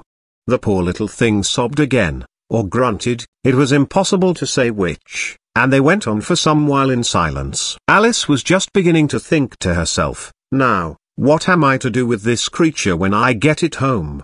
when it grunted again, so violently, that she looked down into its face in some alarm. This time there could be no mistake about it, it was neither more nor less than a pig, and she felt that it would be quite absurd for her to carry it further. So she set the little creature down, and felt quite relieved to see it trot away quietly into the wood. If it had grown up, she said to herself, it would have made a dreadfully ugly child, but it makes rather a handsome pig, I think. And she began thinking over other children she knew, who might do very well as pigs, and was just saying to herself, if one only knew the right way to change them, when she was a little startled by seeing the Cheshire Cat sitting on the bough of a tree a few yards off. The cat only grinned when it saw Alice. It looked good-natured, she thought, still it had very long claws and a great many teeth, so she felt that it ought to be treated with respect. "Cheshire Puss," she began, rather timidly, as she did not at all know whether it would like the name. However, it only grinned a little wider. "Come, it's pleased so far," thought Alice, and she went on. "Would you tell me, please, which way I ought to go from here?" "That depends a good deal on where you want to get to," said the cat. "I don't much care where," said Alice. "Then it doesn't matter which way you go," said the cat. "So long as I get somewhere," Alice added as an explanation. "Oh, you're sure to do that," said the cat, "if you only walk long enough." Alice felt that this could not be denied, so she tried another question. "What sort of people live about here?" "In that direction," the cat said, waving its right paw round, "lives a hatter, and in that direction," waving the other paw, "lives a March hare. Visit either you like, they're both mad." "But I don't want to go among mad people," Alice remarked. "Oh, you can't help that," said the cat. "We're all mad here." "I'm mad." "You're mad." "How do you know I'm mad?" said Alice. "You must be," said the cat, "or you wouldn't have come here." Alice didn't think that proved it at all. However, she went on. "And how do you know that you're mad?" "To begin with," said the cat, "a dog's not mad." "You grant that?" "I suppose so," said Alice. "Well, then," the cat went on, "you see, a dog growls when it's angry, and wags its tail when it's pleased. Now I growl when I'm pleased, and wag my tail when I'm angry. Therefore I'm mad." "I call it purring, not growling," said Alice. "Call it what you like," said the cat. "Do you play croquet with the Queen today?" "I should like it very much," said Alice, "but I haven't been invited yet." "You'll see me there," said the cat, and vanished. Alice was not much surprised at this. She was getting so used to queer things happening. While she was looking at the place where it had been, it suddenly appeared again. "By the by, what became of the baby?" said the cat. "I'd nearly forgotten to ask." "It turned into a pig," Alice quietly said, just as if it had come back in a natural way. "I thought it would," said the cat, and vanished again. Alice waited a little, half expecting to see it again, but it did not appear. And after a minute or two she walked on in the direction in which the March hare was said to live. "I've seen hatters before," she said to herself. "The March hare will be much the most interesting, and perhaps as this is May it won't be raving mad, at least not so mad as it was in March."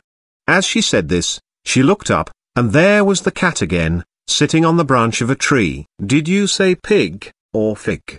said the cat. "I said pig," replied Alice. "And I wish you wouldn't keep appearing and vanishing so suddenly, you make one quite giddy." "All right," said the cat, and this time it vanished quite slowly, beginning with the end of the tail, and ending with the grin, which remained some time after the rest of it had gone. "Well, I've often seen a cat without a grin," thought Alice, "but a grin without a cat. It's the most curious thing I ever saw in my life." She had not gone much farther before she came in sight of the house of the March hare. She thought it must be the right house, because the chimneys were shaped like ears and the roof was thatched with fur. It was so large a house, that she did not like to go near it till she had nibbled some more of the left-hand bit of mushroom, and raised herself to about 2 feet high, Even then she walked up towards it rather timidly, saying to herself, suppose it should be raving mad after all. I almost wish I'd gone to see the Hatter instead. Chapter 7. A Mad Tea Party. There was a table set out under a tree in front of the house, and the March Hare and the Hatter were having tea at it. A dormouse was sitting between them, fast asleep, and the other two were using it as a cushion, resting their elbows on it, and talking over its head. Very uncomfortable for the dormouse, thought Alice, only, as it's asleep, I suppose it doesn't mind.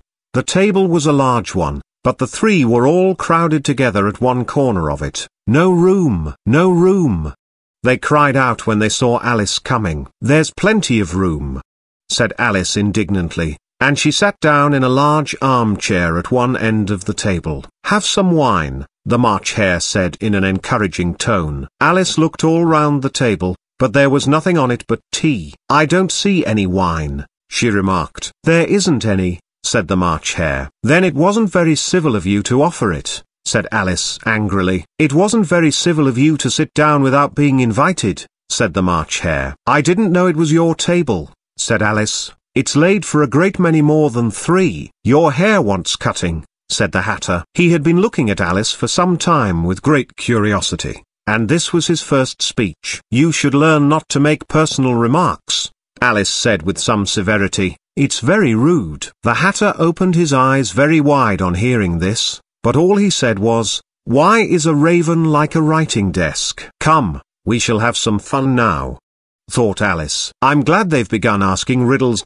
I believe I can guess that, she added aloud. Do you mean that you think you can find out the answer to it? Said the March Hare. Exactly so, said Alice. Then you should say what you mean, the March Hare went on. I do, Alice hastily replied.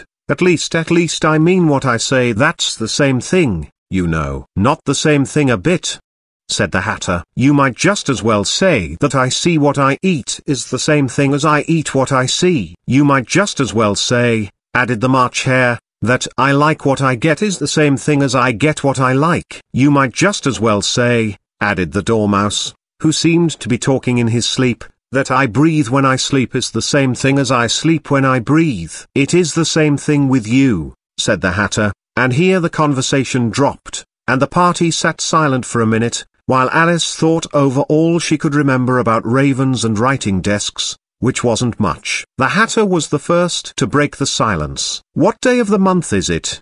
He said, turning to Alice. He had taken his watch out of his pocket, and was looking at it uneasily, shaking it every now and then, and holding it to his ear. Alice considered a little, and then said, the 4th. 2 days wrong, sighed the Hatter. I told you butter wouldn't suit the works, he added, looking angrily at the March Hare. It was the best butter, the March Hare meekly replied. Yes, but some crumbs must have got in as well, the Hatter grumbled. You shouldn't have put it in with the bread knife. The March Hare took the watch and looked at it gloomily. Then he dipped it into his cup of tea, and looked at it again, but he could think of nothing better to say than his first remark. It was the best butter, you know. Alice had been looking over his shoulder with some curiosity. What a funny watch, she remarked. It tells the day of the month, and doesn't tell what o'clock it is. Why should it? Muttered the Hatter. Does your watch tell you what year it is? Of course not, Alice replied very readily, but that's because it stays the same year for such a long time together. Which is just the case with mine, said the Hatter. Alice felt dreadfully puzzled. The Hatter's remark seemed to have no sort of meaning in it, and yet it was certainly English. I don't quite understand you, she said, as politely as she could. The Dormouse is asleep again, said the Hatter, and he poured a little hot tea upon its nose. The Dormouse shook its head impatiently, and said, without opening its eyes, of course, just what I was going to remark myself. Have you guessed the riddle yet?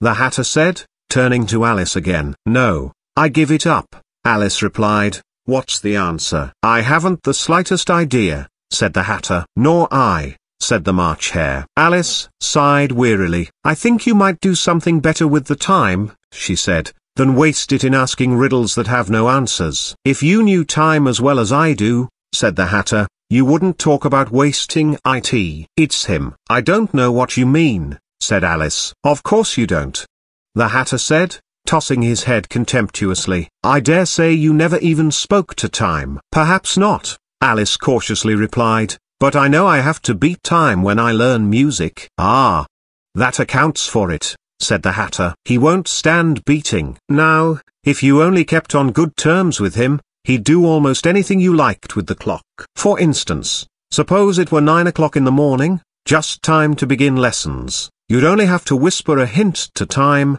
and round goes the clock in a twinkling. 1:30, time for dinner." "I only wish it was," the March Hare said to itself in a whisper. "That would be grand, certainly," said Alice thoughtfully, "but then I shouldn't be hungry for it, you know." "Not at first, perhaps," said the Hatter, "but you could keep it to 1:30 as long as you liked." "Is that the way you manage?" Alice asked. The Hatter shook his head mournfully. "Not I," he replied. "We quarrelled last March just before he went mad, you know," pointing with his teaspoon at the March Hare. "It was at the great concert given by the Queen of Hearts, and I had to sing 'Twinkle, twinkle, little bat, how I wonder what you're at.' You know the song, perhaps?" "I've heard something like it," said Alice. "It goes on, you know," the Hatter continued, "in this way: up above the world you fly, like a tea tray in the sky. Twinkle, twinkle." Here the Dormouse shook itself, and began singing in its sleep: "Twinkle, twinkle, twinkle, twinkle," and went on so long that they had to pinch it to make it stop. "Well, I'd hardly finished the first verse," said the Hatter, "when the Queen jumped up and bawled out, 'He's murdering the time, off with his head!'" "How dreadfully savage!" exclaimed Alice. "And ever since that," the Hatter went on in a mournful tone, "he won't do a thing I ask." "It's always 6 o'clock now." A bright idea came into Alice's head. "Is that the reason so many tea things are put out here?" she asked. "Yes, that's it," said the Hatter with a sigh. "It's always tea time, and we've no time to wash the things between whiles." "Then you keep moving round, I suppose?" said Alice. "Exactly so," said the Hatter, "as the things get used up." "But what happens when you come to the beginning again?" Alice ventured to ask. "Suppose we change the subject," the March Hare interrupted, yawning. "I'm getting tired of this. I vote the young lady tells us a story." "I'm afraid I don't know one," said Alice, rather alarmed at the proposal. "Then the Dormouse shall," they both cried. "Wake up, Dormouse!" And they pinched it on both sides at once. The Dormouse slowly opened his eyes. "I wasn't asleep," he said in a hoarse, feeble voice. "I heard every word you fellows were saying." "Tell us a story," said the March Hare. "Yes, please do," pleaded Alice. "And be quick about it," added the Hatter, "or you'll be asleep again before it's done." "Once upon a time there were 3 little sisters," the Dormouse began in a great hurry, "and their names were Elsie, Lacie, and Tilly, and they lived at the bottom of a well." "What did they live on?"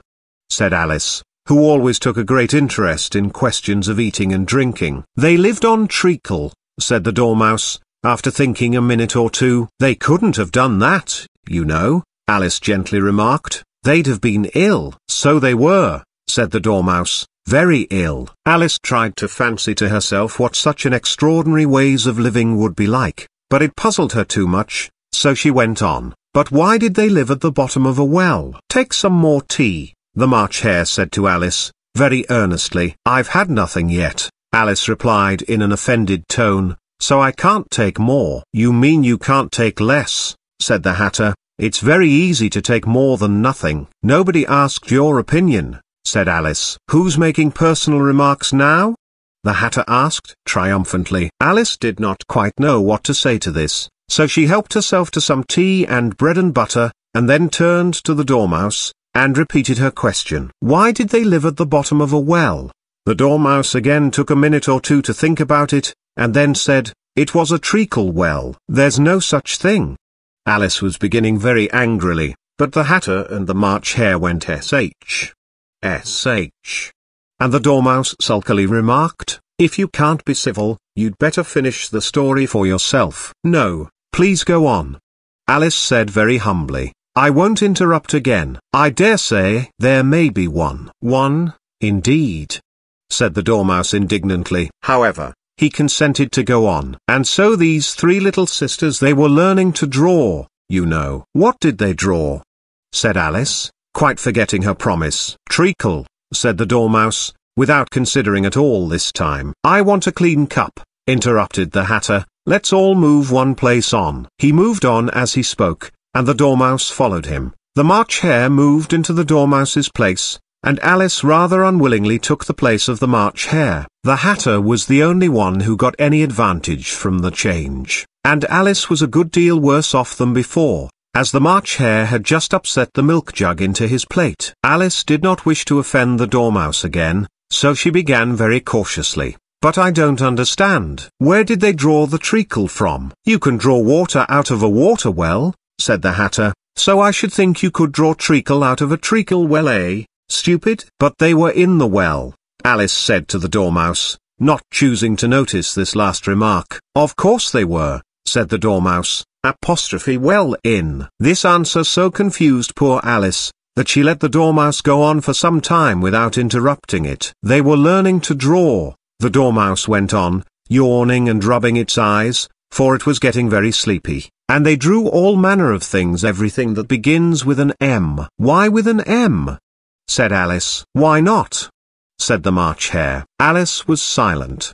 The Dormouse had closed its eyes by this time, and was going off into a doze, but, on being pinched by the Hatter, it woke up again with a little shriek, and went on, apostrophe that begins with an M, such as mousetraps, and the moon, and memory, and muchness. You know, you say things are much of a muchness. Did you ever see such a thing as a drawing of a muchness? Really, now you ask me, said Alice, very much confused. I don't think. Then you shouldn't talk, said the Hatter. This piece of rudeness was more than Alice could bear. She got up in great disgust, and walked off. The Dormouse fell asleep instantly, and neither of the others took the least notice of her going, though she looked back once or twice, half hoping that they would call after her. The last time she saw them, they were trying to put the Dormouse into the teapot. At any rate, I'll never go there again, said Alice as she picked her way through the wood. It's the stupidest tea party I ever was at in all my life. Just as she said this, she noticed that one of the trees had a door leading right into it. That's very curious, she thought. But everything's curious today. I think I may as well go in at once. And in she went. Once more she found herself in the long hall, and close to the little glass table. Now, I'll manage better this time, she said to herself, and began by taking the little golden key, and unlocking the door that led into the garden.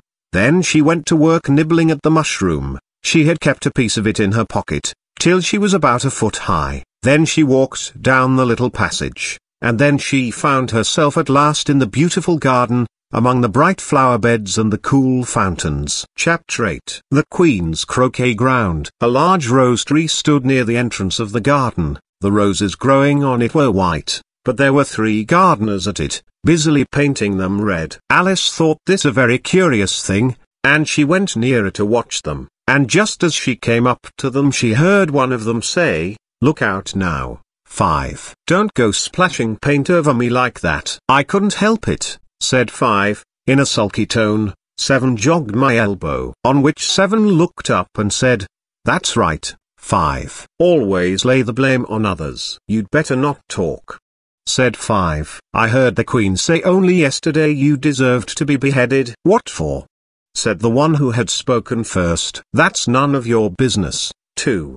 said 7. "Yes, it is his business," said 5, "and I'll tell him it was for bringing the cooked tulip roots instead of onions." 7 flung down his brush, and had just begun well, of all the unjust things, when his eye chanced to fall upon Alice, as she stood watching them, and he checked himself suddenly. The others looked round also, and all of them bowed low. "Would you tell me," said Alice, a little timidly, "why you are painting those roses?" 5 and 7 said nothing, but looked at 2. 2 began in a low voice, "Why, the fact is, you see, miss, this here ought to have been a red rose tree, and we put a white one in by mistake, and if the Queen was to find it out, we should all have our heads cut off, you know. So you see, miss, we're doing our best, afore she comes, to at this moment 5 who had been anxiously looking across the garden, called out, "The Queen! The Queen!"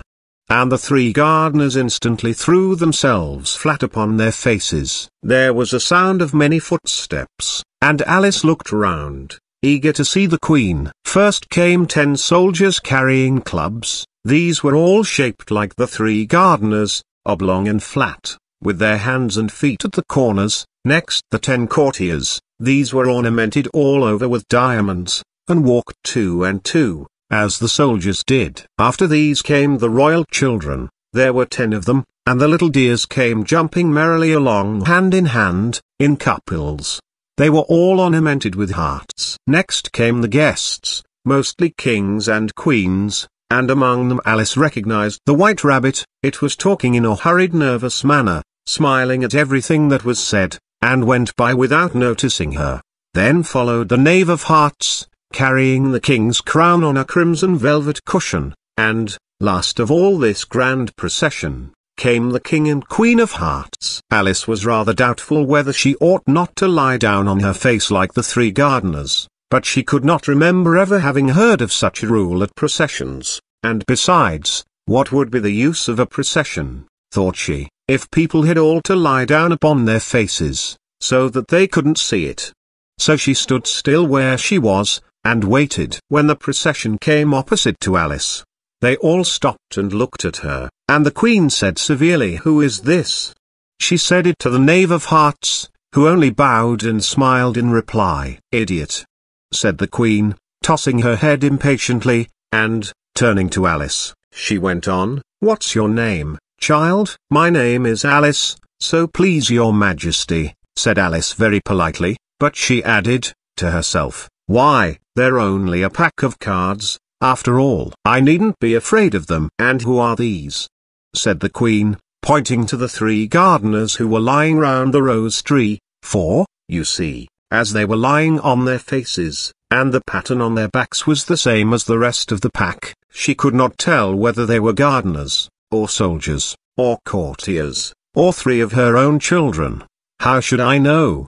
said Alice, surprised at her own courage. "It's no business of mine." The Queen turned crimson with fury, and, after glaring at her for a moment like a wild beast, screamed off with her head off. "Nonsense," said Alice, very loudly and decidedly, and the Queen was silent. The King laid his hand upon her arm, and timidly said, "Consider, my dear, she is only a child." The Queen turned angrily away from him, and said to the Knave, "Turn them over." The Knave did so, very carefully, with one foot. "Get up," said the Queen, in a shrill, loud voice, and the three gardeners instantly jumped up, and began bowing to the King, the Queen, the royal children, and everybody else. "Leave off that," screamed the Queen. "You make me giddy." And then, turning to the rose tree, she went on, "What have you been doing here?" "May it please your Majesty," said 2, in a very humble tone, going down on one knee as he spoke, "we were trying." "I see," said the Queen, who had meanwhile been examining the roses. "Off with their heads." And the procession moved on, 3 of the soldiers remaining behind to execute the unfortunate gardeners, who ran to Alice for protection. "You shan't be beheaded," said Alice, and she put them into a large flower pot that stood near. The 3 soldiers wandered about for a minute or 2, looking for them, and then quietly marched off after the others. "Are their heads off?" shouted the Queen. "Their heads are gone, if it please your Majesty," the soldiers shouted in reply. "That's right," shouted the Queen. "Can you play croquet?" The soldiers were silent, and looked at Alice, as the question was evidently meant for her. "Yes," shouted Alice. "Come on, then," roared the Queen, and Alice joined the procession, wondering very much what would happen next. It's a very fine day," said a timid voice at her side. She was walking by the White Rabbit, who was peeping anxiously into her face. "Very," said Alice, "where's the Duchess?" "Hush, hush," said the Rabbit in a low, hurried tone. He looked anxiously over his shoulder as he spoke, and then raised himself upon tiptoe, put his mouth close to her ear, and whispered, "She's under sentence of execution." "What for?" said Alice. "Did you say what a pity?" the Rabbit asked. "No," I didn't, said Alice. I don't think it's at all a pity. I said what for? Apostrophe. She boxed the Queen's ears, the rabbit began. Alice gave a little scream of laughter. Oh, hush. The rabbit whispered in a frightened tone. The Queen will hear you. You see, she came rather late, and the Queen said, get to your places, shouted the Queen in a voice of thunder, and people began running about in all directions, tumbling up against each other. However, they got settled down in a minute or two, and the game began. Alice thought she had never seen such a curious croquet ground in her life. It was all ridges and furrows. The balls were live hedgehogs, the mallets live flamingos, and the soldiers had to double themselves up and to stand on their hands and feet, to make the arches. The chief difficulty Alice found at first was in managing her flamingo. She succeeded in getting its body tucked away, comfortably enough, under her arm, with its legs hanging down, but generally, just as she had got its neck nicely straightened out, and was going to give the hedgehog a blow with its head, it would twist itself round and look up in her face, with such a puzzled expression that she could not help bursting out laughing, and when she had got its head down, and was going to begin again, it was very provoking to find that the hedgehog had unrolled itself, and was in the act of crawling away. Besides all this, there was generally a ridge or furrow in the way wherever she wanted to send the hedgehog to, and, as the doubled-up soldiers were always getting up and walking off to other parts of the ground, Alice soon came to the conclusion that it was a very difficult game indeed. The players all played at once without waiting for turns, quarrelling all the while, and fighting for the hedgehogs, and in a very short time the Queen was in a furious passion, and went stamping about, and shouting off with his head, or off with her head, about once in a minute. Alice began to feel very uneasy. To be sure, she had not as yet had any dispute with the Queen, but she knew that it might happen any minute, and then, thought she, what would become of me? They're dreadfully fond of beheading people here. The great wonder is, that there's anyone left alive. She was looking about for some way of escape, and wondering whether she could get away without being seen, when she noticed a curious appearance in the air. It puzzled her very much at first, but, after watching it a minute or two, she made it out to be a grin, and she said to herself, it's the Cheshire Cat. Now I shall have somebody to talk to. How are you getting on? Said the cat, as soon as there was mouth enough for it to speak with. Alice waited till the eyes appeared, and then nodded. It's no use speaking to it, she thought, till its ears have come, or at least one of them. In another minute the whole head appeared, and then Alice put down her flamingo, and began an account of the game, feeling very glad she had someone to listen to her. The cat seemed to think that there was enough of it now in sight, and no more of it appeared. I don't think they play at all fairly, Alice began, in rather a complaining tone, and they all quarrel so dreadfully one can't hear oneself speak, and they don't seem to have any rules in particular. At least, if there are, nobody attends to them, and you've no idea how confusing it is, all the things being alive. For instance, there's the arch I've got to go through next, walking about at the other end of the ground, and I should have croqueted the Queen's hedgehog just now, only it ran away when it saw mine coming. How do you like the Queen? Said the cat in a low voice. Not at all, said Alice. She's so extremely. Just then she noticed that the Queen was close behind her, listening, so she went on, apostrophe likely to win, that it's hardly worthwhile finishing the game. The Queen smiled and passed on. Who are you talking to?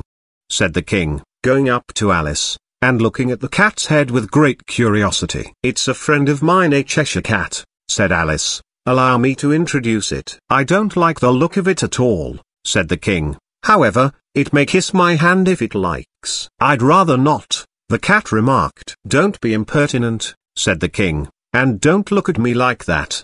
He got behind Alice as he spoke. A cat may look at a king, said Alice. I've read that in some book, but I don't remember where. Well, it must be removed, said the King very decidedly, and he called the Queen, who was passing at the moment. My dear, I wish you would have this cat removed. The Queen had only one way of settling all difficulties, great or small. Off with his head, she said, without even looking round. I'll fetch the executioner myself, said the King eagerly, and he hurried off. Alice thought she might as well go back and see how the game was going on, as she heard the Queen's voice in the distance, screaming with passion. She had already heard her sentence 3 of the players to be executed for having missed their turns, and she did not like the look of things at all, as the game was in such confusion that she never knew whether it was her turn or not. So she went in search of her hedgehog. The hedgehog was engaged in a fight with another hedgehog,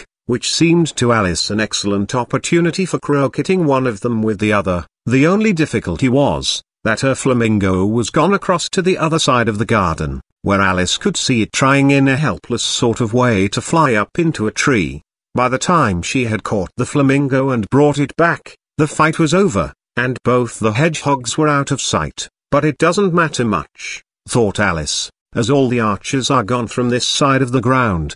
So she tucked it away under her arm, that it might not escape again, and went back for a little more conversation with her friend. When she got back to the Cheshire Cat, she was surprised to find quite a large crowd collected round it. There was a dispute going on between the executioner, the king, and the queen, who were all talking at once, while all the rest were quite silent, and looked very uncomfortable. The moment Alice appeared, she was appealed to by all 3 to settle the question, and they repeated their arguments to her, though, as they all spoke at once, she found it very hard indeed to make out exactly what they said. The executioner's argument was that you couldn't cut off a head unless there was a body to cut it off from, that he had never had to do such a thing before, and he wasn't going to begin at his time of life. The king's argument was that anything that had a head could be beheaded, and that you weren't to talk nonsense. The queen's argument was that if something wasn't done about it in less than no time she'd have everybody executed, all round. It was this last remark that had made the whole party look so grave and anxious. Alice could think of nothing else to say but it belongs to the Duchess, you'd better ask her about it. She's in prison, the Queen said to the executioner, fetch her here. And the executioner went off like an arrow. The cat's head began fading away the moment he was gone, and, by the time he had come back with the Duchess, it had entirely disappeared. So the king and the executioner ran wildly up and down looking for it, while the rest of the party went back to the game. Chapter 9. The Mock Turtle's Story. You can't think how glad I am to see you again, you dear old thing, said the Duchess, as she tucked her arm affectionately into Alice's, and they walked off together. Alice was very glad to find her in such a pleasant temper, and thought to herself that perhaps it was only the pepper that had made her so savage when they met in the kitchen. When I'm a duchess, she said to herself, not in a very hopeful tone though, I won't have any pepper in my kitchen at all. Soup does very well without. Maybe it's always pepper that makes people hot-tempered, she went on, very much pleased at having found out a new kind of rule, and vinegar that makes them sour, and chamomile that makes them bitter, and barley sugar and such things that make children sweet-tempered. I only wish people knew that, then they wouldn't be so stingy about it, you know. She had quite forgotten the Duchess by this time, and was a little startled when she heard her voice close to her ear. You're thinking about something, my dear, and that makes you forget to talk. I can't tell you just now what the moral of that is, but I shall remember it in a bit. Perhaps it hasn't one, Alice ventured to remark. Tut, tut, child, said the Duchess. Everything's got a moral, if only you can find it.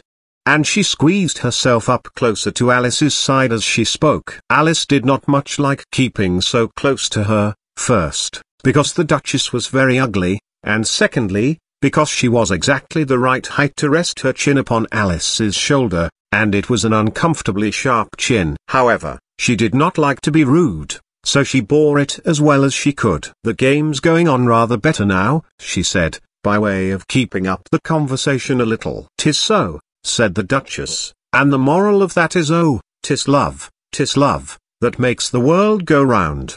Apostrophe. Somebody said, Alice whispered, that it's done by everybody minding their own business. Ah, well, it means much the same thing, said the Duchess, digging her sharp little chin into Alice's shoulder as she added, and the moral of that is take care of the sense, and the sounds will take care of themselves.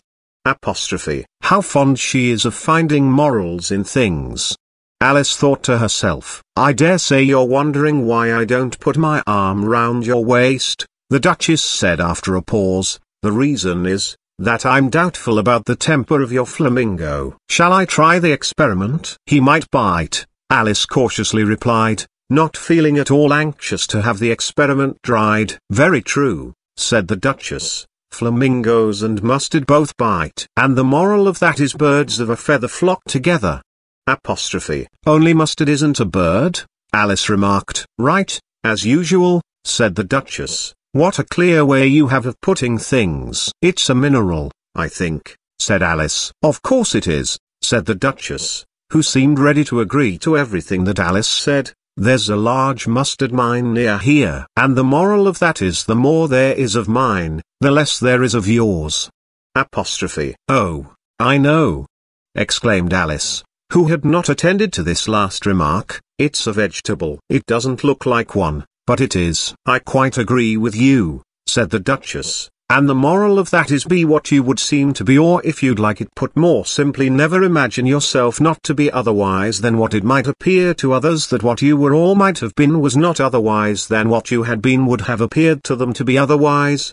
"I think I should understand that better," Alice said very politely, "if I had it written down, but I can't quite follow it as you say it." "That's nothing to what I could say if I chose," the Duchess replied, in a pleased tone. "Pray don't trouble yourself to say it any longer than that," said Alice. "Oh, don't talk about trouble," said the Duchess. "I make you a present of everything I've said as yet." "A cheap sort of present," thought Alice. "I'm glad they don't give birthday presents like that." But she did not venture to say it out loud. Thinking again, the Duchess asked, with another dig of her sharp little chin. "I've a right to think," said Alice sharply, for she was beginning to feel a little worried. "Just about as much right," said the Duchess, "as pigs have to fly, and the M." But here, to Alice's great surprise, the Duchess's voice died away, even in the middle of her favourite word moral, and the arm that was linked into hers began to tremble. Alice looked up, and there stood the Queen in front of them, with her arms folded, frowning like a thunderstorm. "A fine day, Your Majesty," the Duchess began in a low, weak voice. "Now, I give you fair warning," shouted the Queen, stamping on the ground as she spoke. "Either you or your head must be off, and that in about half no time. Take your choice." The Duchess took her choice, and was gone in a moment. "Let's go on with the game," the Queen said to Alice, and Alice was too much frightened to say a word, but slowly followed her back to the croquet ground. The other guests had taken advantage of the Queen's absence, and were resting in the shade. However, the moment they saw her, they hurried back to the game, the Queen merely remarking that a moment's delay would cost them their lives. All the time they were playing, the Queen never left off quarrelling with the other players, and shouting "off with his head," or "off with her head." Those whom she sentenced were taken into custody by the soldiers, who of course had to leave off being archers to do this, so that by the end of half an hour or so there were no archers left, and all the players, except the King, the Queen, and Alice, were in custody and under sentence of execution. Then the Queen left off, quite out of breath, and said to Alice, "Have you seen the mock turtle yet?" "No," said Alice. "I don't even know what a mock turtle is." "It's the thing mock turtle soup is made from," said the Queen. "I never saw one, or heard of one," said Alice. "Come on, then," said the Queen, "and he shall tell you his history." As they walked off together, Alice heard the King say in a low voice, to the company generally, "You are all pardoned." "Come, that's a good thing," she said to herself, for she had felt quite unhappy at the number of executions the Queen had ordered. They very soon came upon a griffin, lying fast asleep in the sun. If you don't know what a griffin is, look at the picture. "Up, lazy thing," said the Queen, "and take this young lady to see the mock turtle, and to hear his history. I must go back and see after some executions I have ordered," and she walked off, leaving Alice alone with the griffin. Alice did not quite like the look of the creature, but on the whole she thought it would be quite as safe to stay with it as to go after that savage Queen, so she waited. The griffin sat up and rubbed its eyes, then it watched the Queen till she was out of sight, then it chuckled. "What fun!" said the griffin. half to itself, half to Alice. "What is the fun?" said Alice. "Why, she," said the Griffin. "It's all her fancy, that, they never executes nobody, you know." "Come on." Everybody says come on. "Here," thought Alice, as she went slowly after it, "I never was so ordered about in all my life, never." They had not gone far before they saw the Mock Turtle in the distance, sitting sad and lonely on a little ledge of rock, and, as they came nearer, Alice could hear him sighing as if his heart would break. She pitied him deeply. "What is his sorrow?" she asked the Griffin, and the Griffin answered, very nearly in the same words as before, "It's all his fancy, that, he hasn't got no sorrow, you know." "Come on." So they went up to the Mock Turtle, who looked at them with large eyes full of tears, but said nothing. "This here young lady," said the Griffin, "she wants for to know your history, she do." "I'll tell it her," said the Mock Turtle in a deep, hollow tone. "Sit down, both of you, and don't speak a word till I've finished." So they sat down, and nobody spoke for some minutes. Alice thought to herself, "I don't see how he can even finish, if he doesn't begin." But she waited patiently. "Once," said the Mock Turtle at last, with a deep sigh, "I was a real turtle." These words were followed by a very long silence, broken only by an occasional exclamation of "HJCKRRH" from the Griffin, and the constant heavy sobbing of the Mock Turtle. Alice was very nearly getting up and saying, "Thank you, sir, for your interesting story," but she could not help thinking there must be more to come. So she sat still and said nothing. "When we were little," the Mock Turtle went on at last, more calmly, though still sobbing a little now and then, "we went to school in the sea. The master was an old turtle. We used to call him Tortoise." "Why did you call him Tortoise, if he wasn't one?" Alice asked. "We called him Tortoise because he taught us," said the Mock Turtle angrily. "Really, you are very dull." "You ought to be ashamed of yourself for asking such a simple question," added the Griffin, and then they both sat silent and looked at poor Alice, who felt ready to sink into the earth. At last the Griffin said to the Mock Turtle, "Drive on, old fellow. Don't be all day about it." And he went on in these words, "Yes, we went to school in the sea, though you mayn't believe it." "I never said I didn't," interrupted Alice. "You did," said the Mock Turtle. "Hold your tongue," added the Griffin. Before Alice could speak again, the Mock Turtle went on. "We had the best of educations. In fact, we went to school every day." "I've been to a day school, too," said Alice. "You needn't be so proud as all that." "With extras?" asked the Mock Turtle a little anxiously. "Yes," said Alice. "We learned French and music." "And washing?" said the Mock Turtle. "Certainly not," said Alice indignantly. "Ah! Then yours wasn't a really good school," said the Mock Turtle in a tone of great relief. Now at ours they had at the end of the bill, French, music, and washing extra. Apostrophe. "You couldn't have wanted it much," said Alice, "living at the bottom of the sea." "I couldn't afford to learn it," said the Mock Turtle with a sigh. "I only took the regular course." "What was that?" inquired Alice, reeling and writhing. "Of course, to begin with," the Mock Turtle replied, "and then the different branches of arithmetic: ambition, distraction, uglification, and derision." "I never heard of uglification," Alice ventured to say. "What is it?" The Griffin lifted up both its paws in surprise. "What? Never heard of uglifying?"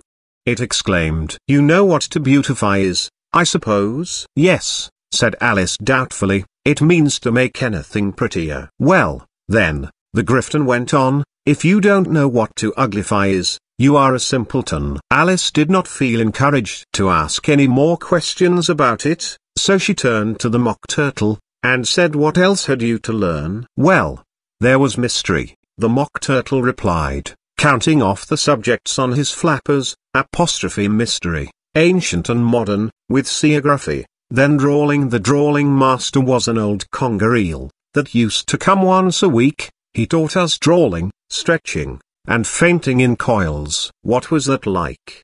said Alice. "Well, I can't show it you myself," the Mock Turtle said, "I'm too stiff." And the Griffin never learnt it. "Hadn't time," said the Griffin. "I went to the classics master, though. He was an old crab, he was. I never went to him, the Mock Turtle said with a sigh. He taught laughing and grief. They used to say, so he did, said the Griffin, sighing in his turn, and both creatures hid their faces in their paws. And how many hours a day did you do lessons? Said Alice, in a hurry to change the subject. 10 hours the first day, said the Mock Turtle, 9 the next, and so on. What a curious plan! Exclaimed Alice. That's the reason they're called lessons, the Griffin remarked, because they lesson from day to day. This was quite a new idea to Alice, and she thought it over a little before she made her next remark. Then the 11th day must have been a holiday? Of course it was, said the Mock Turtle. And how did you manage on the 12th?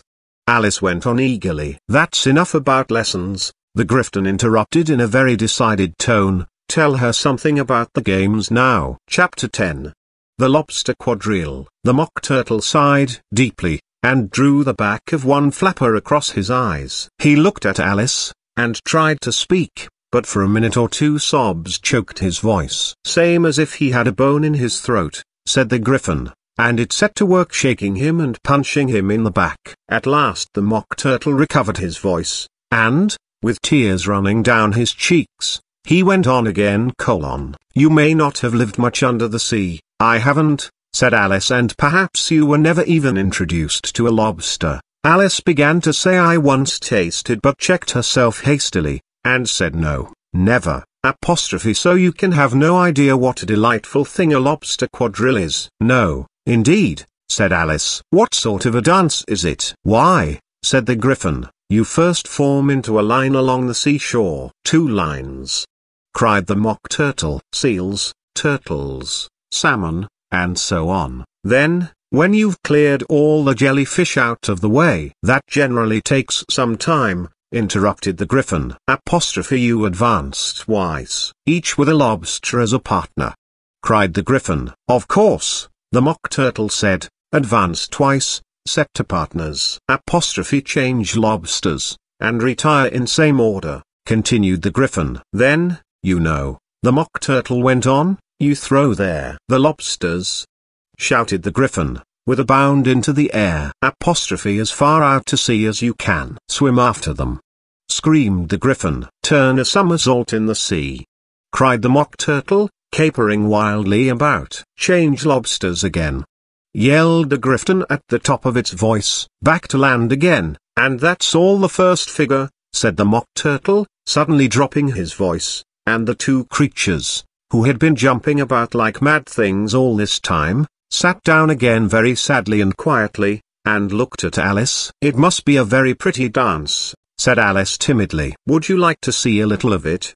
Said the Mock Turtle. Very much indeed, said Alice. Come, let's try the first figure, said the Mock Turtle to the Griffin. We can do without lobsters, you know. Which shall sing? Oh, you sing, said the Griffin. I've forgotten the words. So they began solemnly dancing round and round Alice, every now and then treading on her toes when they passed too close, and waving their forepaws to mark the time, while the Mock Turtle sang this, very slowly and sadly. Will you walk a little faster, said a whiting to a snail. There's a porpoise close behind us, and he's treading on my tail. See how eagerly the lobsters and the turtles all advance. They are waiting on the shingle. Will you come and join the dance? Will you, won't you, will you, won't you, will you join the dance? Will you, won't you, will you, won't you join the dance? You can really have no notion how delightful it will be when they take us up and throw us,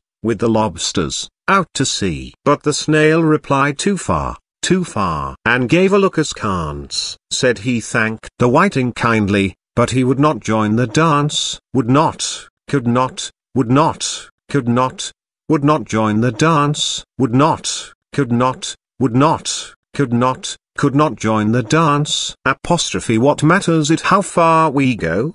His scaly friend replied. There is another shore, you know, upon the other side. The further off from England the nearer is to France. Then turn not pale, beloved snail, but come and join the dance. Will you, won't you, will you, won't you, will you join the dance? Will you, won't you, will you, won't you, Won't you join the dance? Apostrophe. Thank you, it's a very interesting dance to watch, said Alice, feeling very glad that it was over at last, and I do so like that curious song about the whiting. Oh, as to the whiting, said the Mock Turtle, you've seen them, of course. Yes, said Alice, I've often seen them at Din. She checked herself hastily. I don't know where Din may be, said the Mock Turtle, but if you've seen them so often, of course you know what they're like. I believe so, Alice replied thoughtfully. They have their tails in their mouths and they're all over crumbs. You're wrong about the crumbs, said the Mock Turtle. Crumbs would all wash off in the sea. But they have their tails in their mouths, and the reason is here. The Mock Turtle yawned and shut his eyes. Tell her about the reason and all that, he said to the Griffin. The reason is, said the Griffin, that they would go with the lobsters to the dance. So they got thrown out to sea. So they had to fall a long way. So they got their tails fast in their mouths. So they couldn't get them out again. That's all. Thank you, said Alice. It's very interesting. I never knew so much about a whiting before. I can tell you more than that, if you like, said the Griffin. Do you know why it's called a whiting? I never thought about it, said Alice. Why? It does the boots and shoes. The Griffin replied very solemnly. Alice was thoroughly puzzled. Does the boots and shoes? She repeated in a wondering tone. Why, what are your shoes done with? Said the Griffin. I mean, what makes them so shiny? Alice looked down at them, and considered a little before she gave her answer. They're done with blacking, I believe. Boots and shoes under the sea, the Griffin went on in a deep voice, are done with a whiting. Now you know. And what are they made of?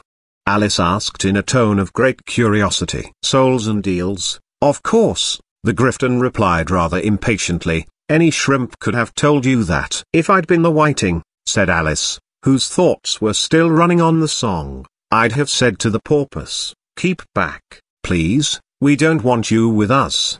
Apostrophe. They were obliged to have him with them. The Mock Turtle said, no wise fish would go anywhere without a porpoise. Wouldn't it really?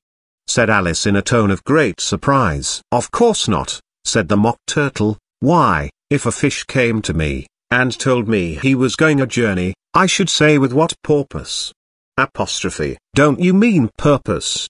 Said Alice. I mean what I say, the Mock Turtle replied in an offended tone. And the Griffin added, come, let's hear some of your adventures. I could tell you my adventures beginning from this morning, said Alice a little timidly, but it's no use going back to yesterday, because I was a different person then. Explain all that, said the Mock Turtle. No, the adventures first, said the Griffin in an impatient tone. Explanations take such a dreadful time. So Alice began telling them her adventures from the time when she first saw the white rabbit. She was a little nervous about it just at first. The two creatures got so close to her, one on each side, and opened their eyes and mouths so very wide. But she gained courage as she went on. Her listeners were perfectly quiet till she got to the part about her repeating UROLD, Father William, to the caterpillar, and the words all coming different. And then the Mock Turtle drew a long breath, and said, that's very curious. It's all about as curious as it can be, said the Griffin. It all came different. The Mock Turtle repeated thoughtfully. I should like to hear her try and repeat something now. Tell her to begin. He looked at the Griffin as if he thought it had some kind of authority over Alice. Stand up and repeat. 'Tis the voice of the sluggard, said the Griffin. How the creatures order one about, and make one repeat lessons. Thought Alice, I might as well be at school at once. However, she got up, and began to repeat it, but her head was so full of the lobster quadrille, that she hardly knew what she was saying. And the words came very queer indeed. 'Tis the voice of the lobster, I heard him declare, you have baked me too brown, I must sugar my hair. As a duck with its eyelids, so he with his nose, trims his belt and his buttons, and turns out his toes. Later editions continued as follows. When the sands are all dry, he is gay as a lark, and will talk in contemptuous tones of the shark. But, when the tide rises and sharks are around, his voice has a timid and tremulous sound. That's different from what I used to say when I was a child, said the Griffin. Well, I never heard it before, said the Mock Turtle, but it sounds uncommon nonsense. Alice said nothing. She had sat down with her face in her hands, wondering if anything would ever happen in a natural way again. I should like to have it explained, said the Mock Turtle. She can't explain it, said the Griffin hastily. Go on with the next verse. But about his toes? The Mock Turtle persisted. How could he turn them out with his nose? You know. It's the first position in dancing, Alice said, but was dreadfully puzzled by the whole thing, and longed to change the subject. Go on with the next verse, the Griffin repeated impatiently. It begins I passed by his garden. Apostrophe. Alice did not dare to disobey, though she felt sure it would all come wrong, and she went on in a trembling voice: I passed by his garden, and marked, with one eye, how the owl and the panther were sharing a pie. Later editions continued as follows. The panther took pie crust, and gravy, and meat, while the owl had the dish as its share of the treat. When the pie was all finished, the owl, as a boon, was kindly permitted to pocket the spoon, while the panther received knife and fork with a growl, and concluded the banquet. What is the use of repeating all that stuff? The Mock Turtle interrupted. If you don't explain it as you go on. It's by far the most confusing thing I ever heard. Yes, I think you'd better leave off, said the Griffin, and Alice was only too glad to do so. Shall we try another figure of the lobster quadrille? The Griffin went on. Or would you like the Mock Turtle to sing you a song? Oh, a song, please, if the Mock Turtle would be so kind, Alice replied, so eagerly that the Griffin said, in a rather offended tone, no accounting for tastes. Sing her turtle soup, will you, old fellow? The Mock Turtle sighed deeply, and began, in a voice sometimes choked with sobs, to sing this: Beautiful soup, so rich and green, waiting in a hot tureen. Who for such dainties would not stoop? Soup of the evening, beautiful soup. Soup of the evening, beautiful soup. Beautiful soup. Beautiful soup. Soup of the evening, beautiful, beautiful soup. Beautiful soup.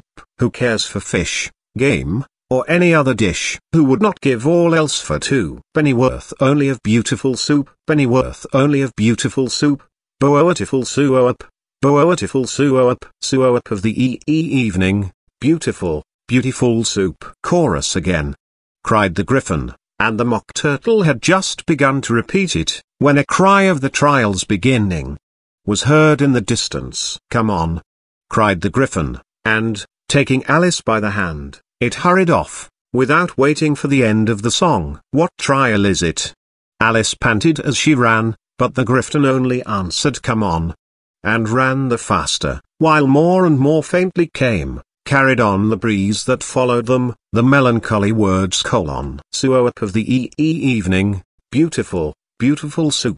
Chapter 11. Who stole the tarts? The King and Queen of Hearts were seated on their throne when they arrived, with a great crowd assembled about them, all sorts of little birds and beasts, as well as the whole pack of cards.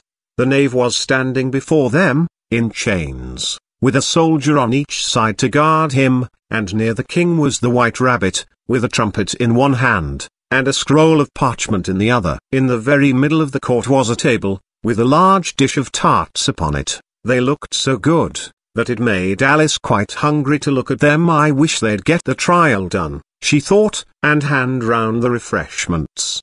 But there seemed to be no chance of this, so she began looking at everything about her, to pass away the time. Alice had never been in a court of justice before, but she had read about them in books, and she was quite pleased to find that she knew the name of nearly everything there. That's the judge, she said to herself, because of his great wig. The judge, by the way, was the king, and as he wore his crown over the wig, look at the frontispiece if you want to see how he did it, he did not look at all comfortable, and it was certainly not becoming. And that's the jury box, thought Alice, and those 12 creatures, she was obliged to say creatures, you see, because some of them were animals, and some were birds. I suppose they are the jurors. She said this last word 2 or 3 times over to herself, being rather proud of it, for she thought, and rightly too, that very few little girls of her age knew the meaning of it at all. However, jurymen would have done just as well. The 12 jurors were all writing very busily on slates. "What are they doing?" Alice whispered to the Griffin. "They can't have anything to put down yet, before the trial's begun." "They're putting down their names," the Griffin whispered in reply, "for fear they should forget them before the end of the trial." "Stupid things," Alice began in a loud, indignant voice, but she stopped hastily, for the White Rabbit cried out, "Silence in the court!" And the king put on his spectacles and looked anxiously round, to make out who was talking. Alice could see, as well as if she were looking over their shoulders, that all the jurors were writing down "stupid things" on their slates, and she could even make out that one of them didn't know how to spell stupid, and that he had to ask his neighbor to tell him. "A nice muddle their slates'll be in before the trial's over," thought Alice. One of the jurors had a pencil that squeaked. This, of course, Alice could not stand, and she went round the court and got behind him, and very soon found an opportunity of taking it away. She did it so quickly that the poor little juror, it was Bill, the lizard, could not make out at all what had become of it. So, after hunting all about for it, he was obliged to write with one finger for the rest of the day, and this was of very little use, as it left no mark on the slate. "Herald, read the accusation," said the king. On this the White Rabbit blew 3 blasts on the trumpet, and then unrolled the parchment scroll, and read as follows: "The Queen of Hearts, she made some tarts, all on a summer day. The Knave of Hearts, he stole those tarts, and took them quite away." "Consider your verdict," the king said to the jury. "Not yet, not yet," the rabbit hastily interrupted. "There's a great deal to come before that." "Call the first witness," said the king, and the White Rabbit blew 3 blasts on the trumpet, and called out, "First witness." The first witness was the Hatter. He came in with a teacup in one hand and a piece of bread and butter in the other. "I beg pardon, Your Majesty," he began, "for bringing these in, but I hadn't quite finished my tea when I was sent for." "You ought to have finished," said the king. "When did you begin?" The Hatter looked at the March Hare, who had followed him into the court, arm in arm with the Dormouse. 14th of March, I think it was, he said. 15th, said the March Hare. 16th, added the Dormouse. "Write that down," the king said to the jury, and the jury eagerly wrote down all 3 dates on their slates, and then added them up, and reduced the answer to shillings and pence. "Take off your hat," the king said to the Hatter. "It isn't mine," said the Hatter. "Stolen!"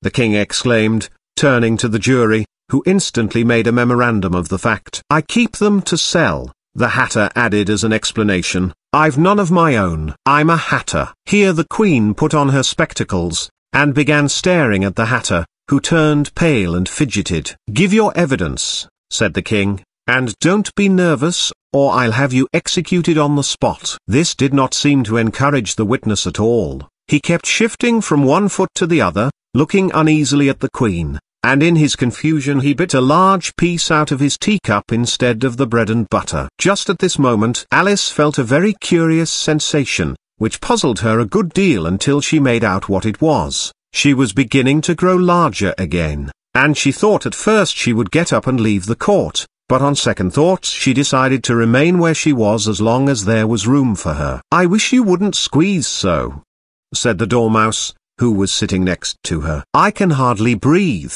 "I can't help it," said Alice very meekly. "I'm growing." "You've no right to grow here," said the Dormouse. "Don't talk nonsense," said Alice more boldly. "You know you're growing too." "Yes, but I grow at a reasonable pace," said the Dormouse, "not in that ridiculous fashion."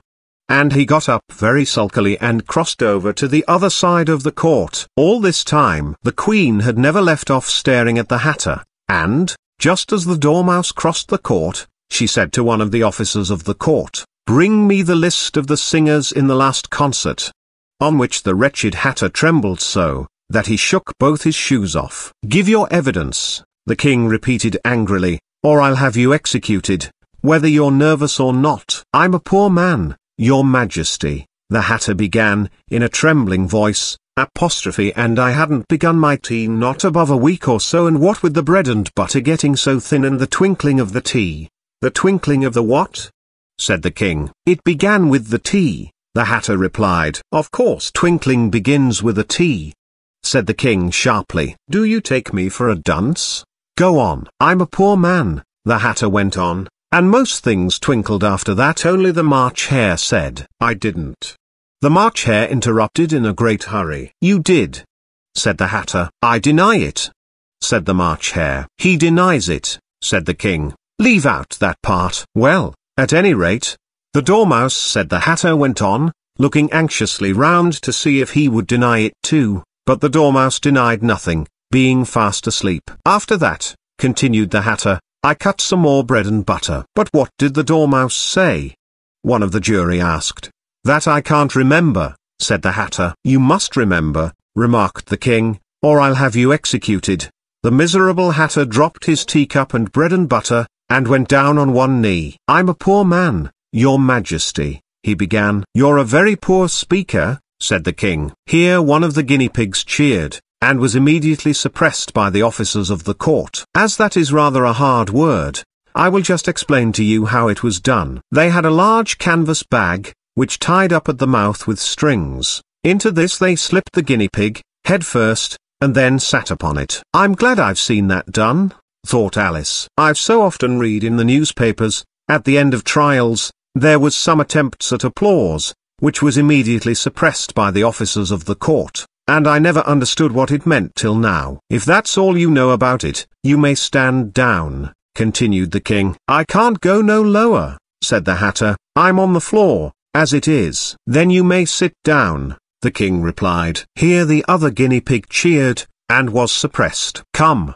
that finished the guinea pigs, thought Alice. Now we shall get on better. I'd rather finish my tea, said the Hatter, with an anxious look at the Queen, who was reading the list of singers. You may go, said the king, and the Hatter hurriedly left the court, without even waiting to put his shoes on. And just take his head off outside, the Queen added to one of the officers, but the Hatter was out of sight before the officer could get to the door. Call the next witness, said the king. The next witness was the Duchess's cook. She carried the pepper box in her hand, and Alice guessed who it was, even before she got into the court, by the way the people near the door began sneezing all at once. Give your evidence, said the king. Shan't, said the cook. The king looked anxiously at the White Rabbit, who said in a low voice, Your Majesty must cross-examine this witness. Well, if I must, I must, the king said, with a melancholy air, and, after folding his arms and frowning at the cook till his eyes were nearly out of sight, he said in a deep voice, What are tarts made of? Pepper, mostly, said the cook. Treacle, said a sleepy voice behind her. Collar that Dormouse, the Queen shrieked out. Behead that Dormouse, turn that Dormouse out of court, suppress him, pinch him, off with his whiskers. For some minutes the whole court was in confusion, getting the Dormouse turned out, and, by the time they had settled down again, the cook had disappeared. Never mind, said the king, with an air of great relief. Call the next witness. And he added in an undertone to the Queen, Really, my dear, you must cross-examine the next witness. It quite makes my forehead ache. Alice watched the White Rabbit as he fumbled over the list, feeling very curious to see what the next witness would be like. For they haven't got much evidence yet, she said to herself. Imagine her surprise, when the White Rabbit read out, at the top of his shrill little voice, the name Alice. Chapter 12. Alice's evidence. Here, cried Alice, quite forgetting in the flurry of the moment how large she had grown in the last few minutes, and she jumped up in such a hurry that she tipped over the jury box with the edge of her skirt, upsetting all the jurymen onto the heads of the crowd below, and there they lay sprawling about, reminding her very much of a globe of goldfish she had accidentally upset the week before. Oh, I beg your pardon, she exclaimed in a tone of great dismay, and began picking them up again as quickly as she could, for the accident of the goldfish kept running in her head, and she had a vague sort of idea that they must be collected at once and put back into the jury box, or they would die. The trial cannot proceed, said the king in a very grave voice, until all the jurymen are back in their proper places. All, he repeated with great emphasis, looking hard at Alice as he said do. Alice looked at the jury box, and saw that, in her haste, She had put the lizard in head downwards, and the poor little thing was waving its tail about in a melancholy way, being quite unable to move. She soon got it out again, and put it right. Not that it signifies much, she said to herself. I should think it would be quite as much use in the trial one way up as the other. As soon as the jury had a little recovered from the shock of being upset, and their slates and pencils had been found and handed back to them, they set to work very diligently to write out a history of the accident, all except the lizard, who seemed too much overcome to do anything but sit with its mouth open, gazing up into the roof of the court. What do you know about this business? The king said to Alice. Nothing, said Alice. Nothing whatever? Persisted the king. Nothing whatever, said Alice. That's very important, the king said, turning to the jury. They were just beginning to write this down on their slates, when the White Rabbit interrupted. Unimportant, Your Majesty means, of course, he said in a very respectful tone, but frowning and making faces at him as he spoke. Unimportant, of course, I meant, the king hastily said, and went on to himself in an undertone. Important, unimportant, unimportant, important, as if he were trying which word sounded best. Some of the jury wrote it down important, and some unimportant. Alice could see this, as she was near enough to look over their slates, but it doesn't matter a bit, she thought to herself. At this moment the king, who had been for some time busily writing in his notebook, cackled out silence, and read out from his book, Rule 42. All persons more than a mile high to leave the court. Everybody looked at Alice. I'm not a mile high, said Alice. You are, said the king. Nearly 2 miles high, added the queen. Well, I shan't go, at any rate, said Alice. Besides, that's not a regular rule. You invented it just now. It's the oldest rule in the book, said the king. Then it ought to be number 1. Said Alice. The king turned pale, and shut his notebook hastily. Consider your verdict, he said to the jury, in a low, trembling voice. There's more evidence to come yet, please your majesty, said the White Rabbit, jumping up in a great hurry. This paper has just been picked up. What's in it? Said the queen. I haven't opened it yet, said the White Rabbit, but it seems to be a letter, written by the prisoner to somebody. It must have been that, said the king, unless it was written to nobody, which isn't usual, you know. Who is it directed to? Said one of the jurymen. It isn't directed at all, said the White Rabbit. In fact, there's nothing written on the outside. He unfolded the paper as he spoke, and added, it isn't a letter, after all, it's a set of verses. Are they in the prisoner's handwriting?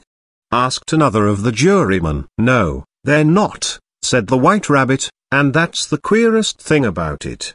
The jury all looked puzzled. He must have imitated somebody else's hand, said the king. The jury all brightened up again. Please your majesty, said the knave, I didn't write it, and they can't prove I did. There's no name signed at the end. If you didn't sign it, said the king, that only makes the matter worse. You must have meant some mischief, or else you'd have signed your name like an honest man. There was a general clapping of hands at this. It was the first really clever thing the king had said that day. That proves his guilt, said the queen. It proves nothing of the sort, said Alice. Why, you don't even know what they're about. Read them, said the king. The White Rabbit put on his spectacles. Where shall I begin, please your majesty?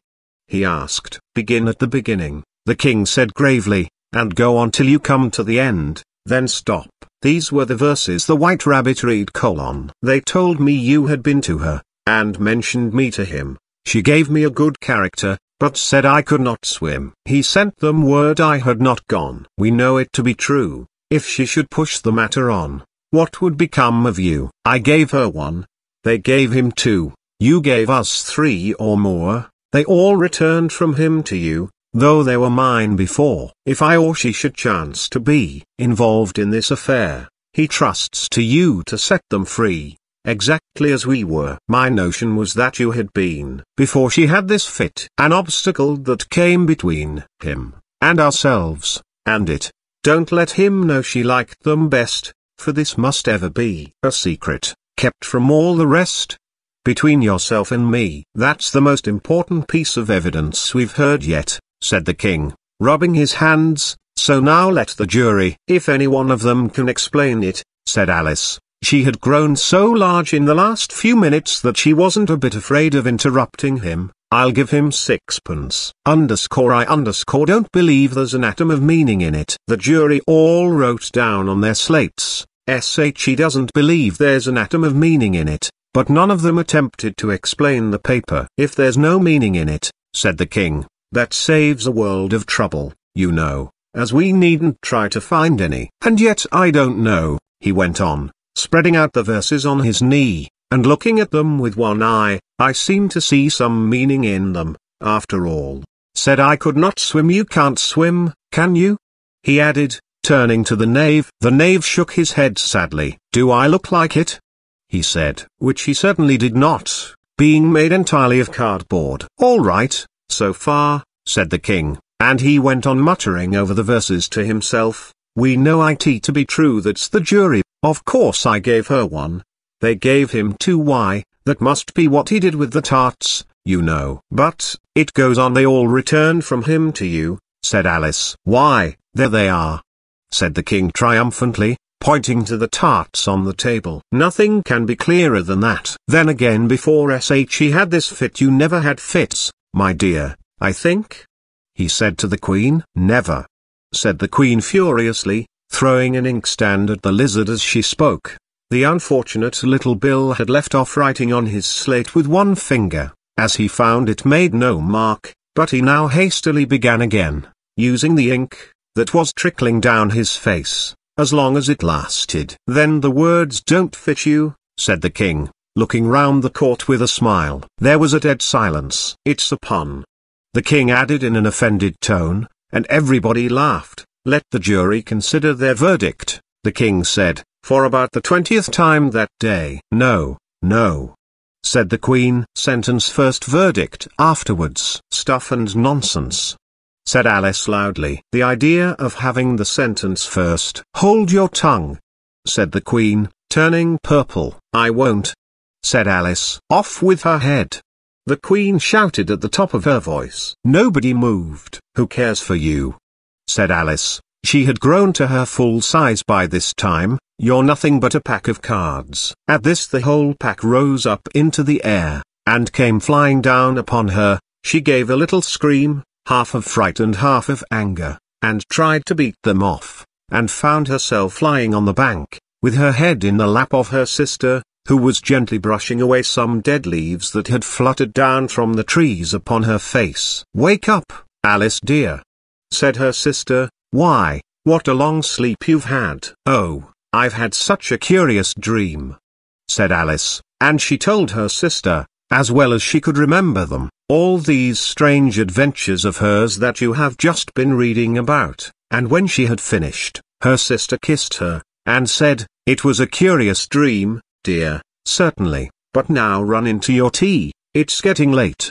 So Alice got up and ran off, thinking while she ran, as well she might, what a wonderful dream it had been. But her sister sat still just as she left her, leaning her head on her hand, watching the setting sun, and thinking of little Alice and all her wonderful adventures, till she too began dreaming after a fashion, and this was her dream: First, she dreamed of little Alice herself, and once again the tiny hands were clasped upon her knee, and the bright eager eyes were looking up into hers. She could hear the very tones of her voice, and see that queer little toss of her head to keep back the wandering hair that would always get into her eyes. And still as she listened, or seemed to listen, the whole place around her became alive with the strange creatures of her little sister's dream. The long grass rustled at her feet as the white rabbit hurried by. The frightened mouse splashed his way through the neighboring pool. She could hear the rattle of the teacups as the March Hare and his friends shared their never-ending meal, and the shrill voice of the queen ordering off her unfortunate guests to execution. Once more the pig baby was sneezing on the Duchess's knee, while plates and dishes crashed around it. Once more the shriek of the griffin,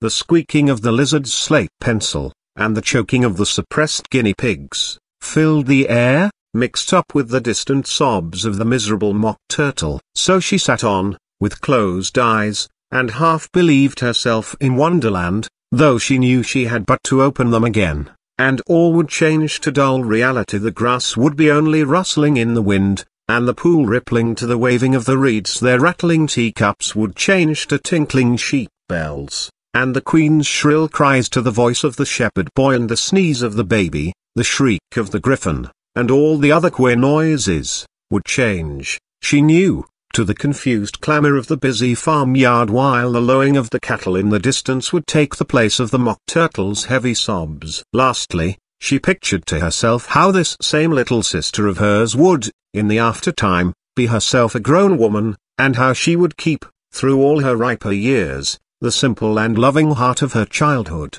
and how she would gather about her other little children, and make their eyes bright and eager with many a strange tale, perhaps even with the dream of Wonderland of long ago, and how she would feel with all their simple sorrows, and find a pleasure in all their simple joys, remembering her own child life, and the happy summer days.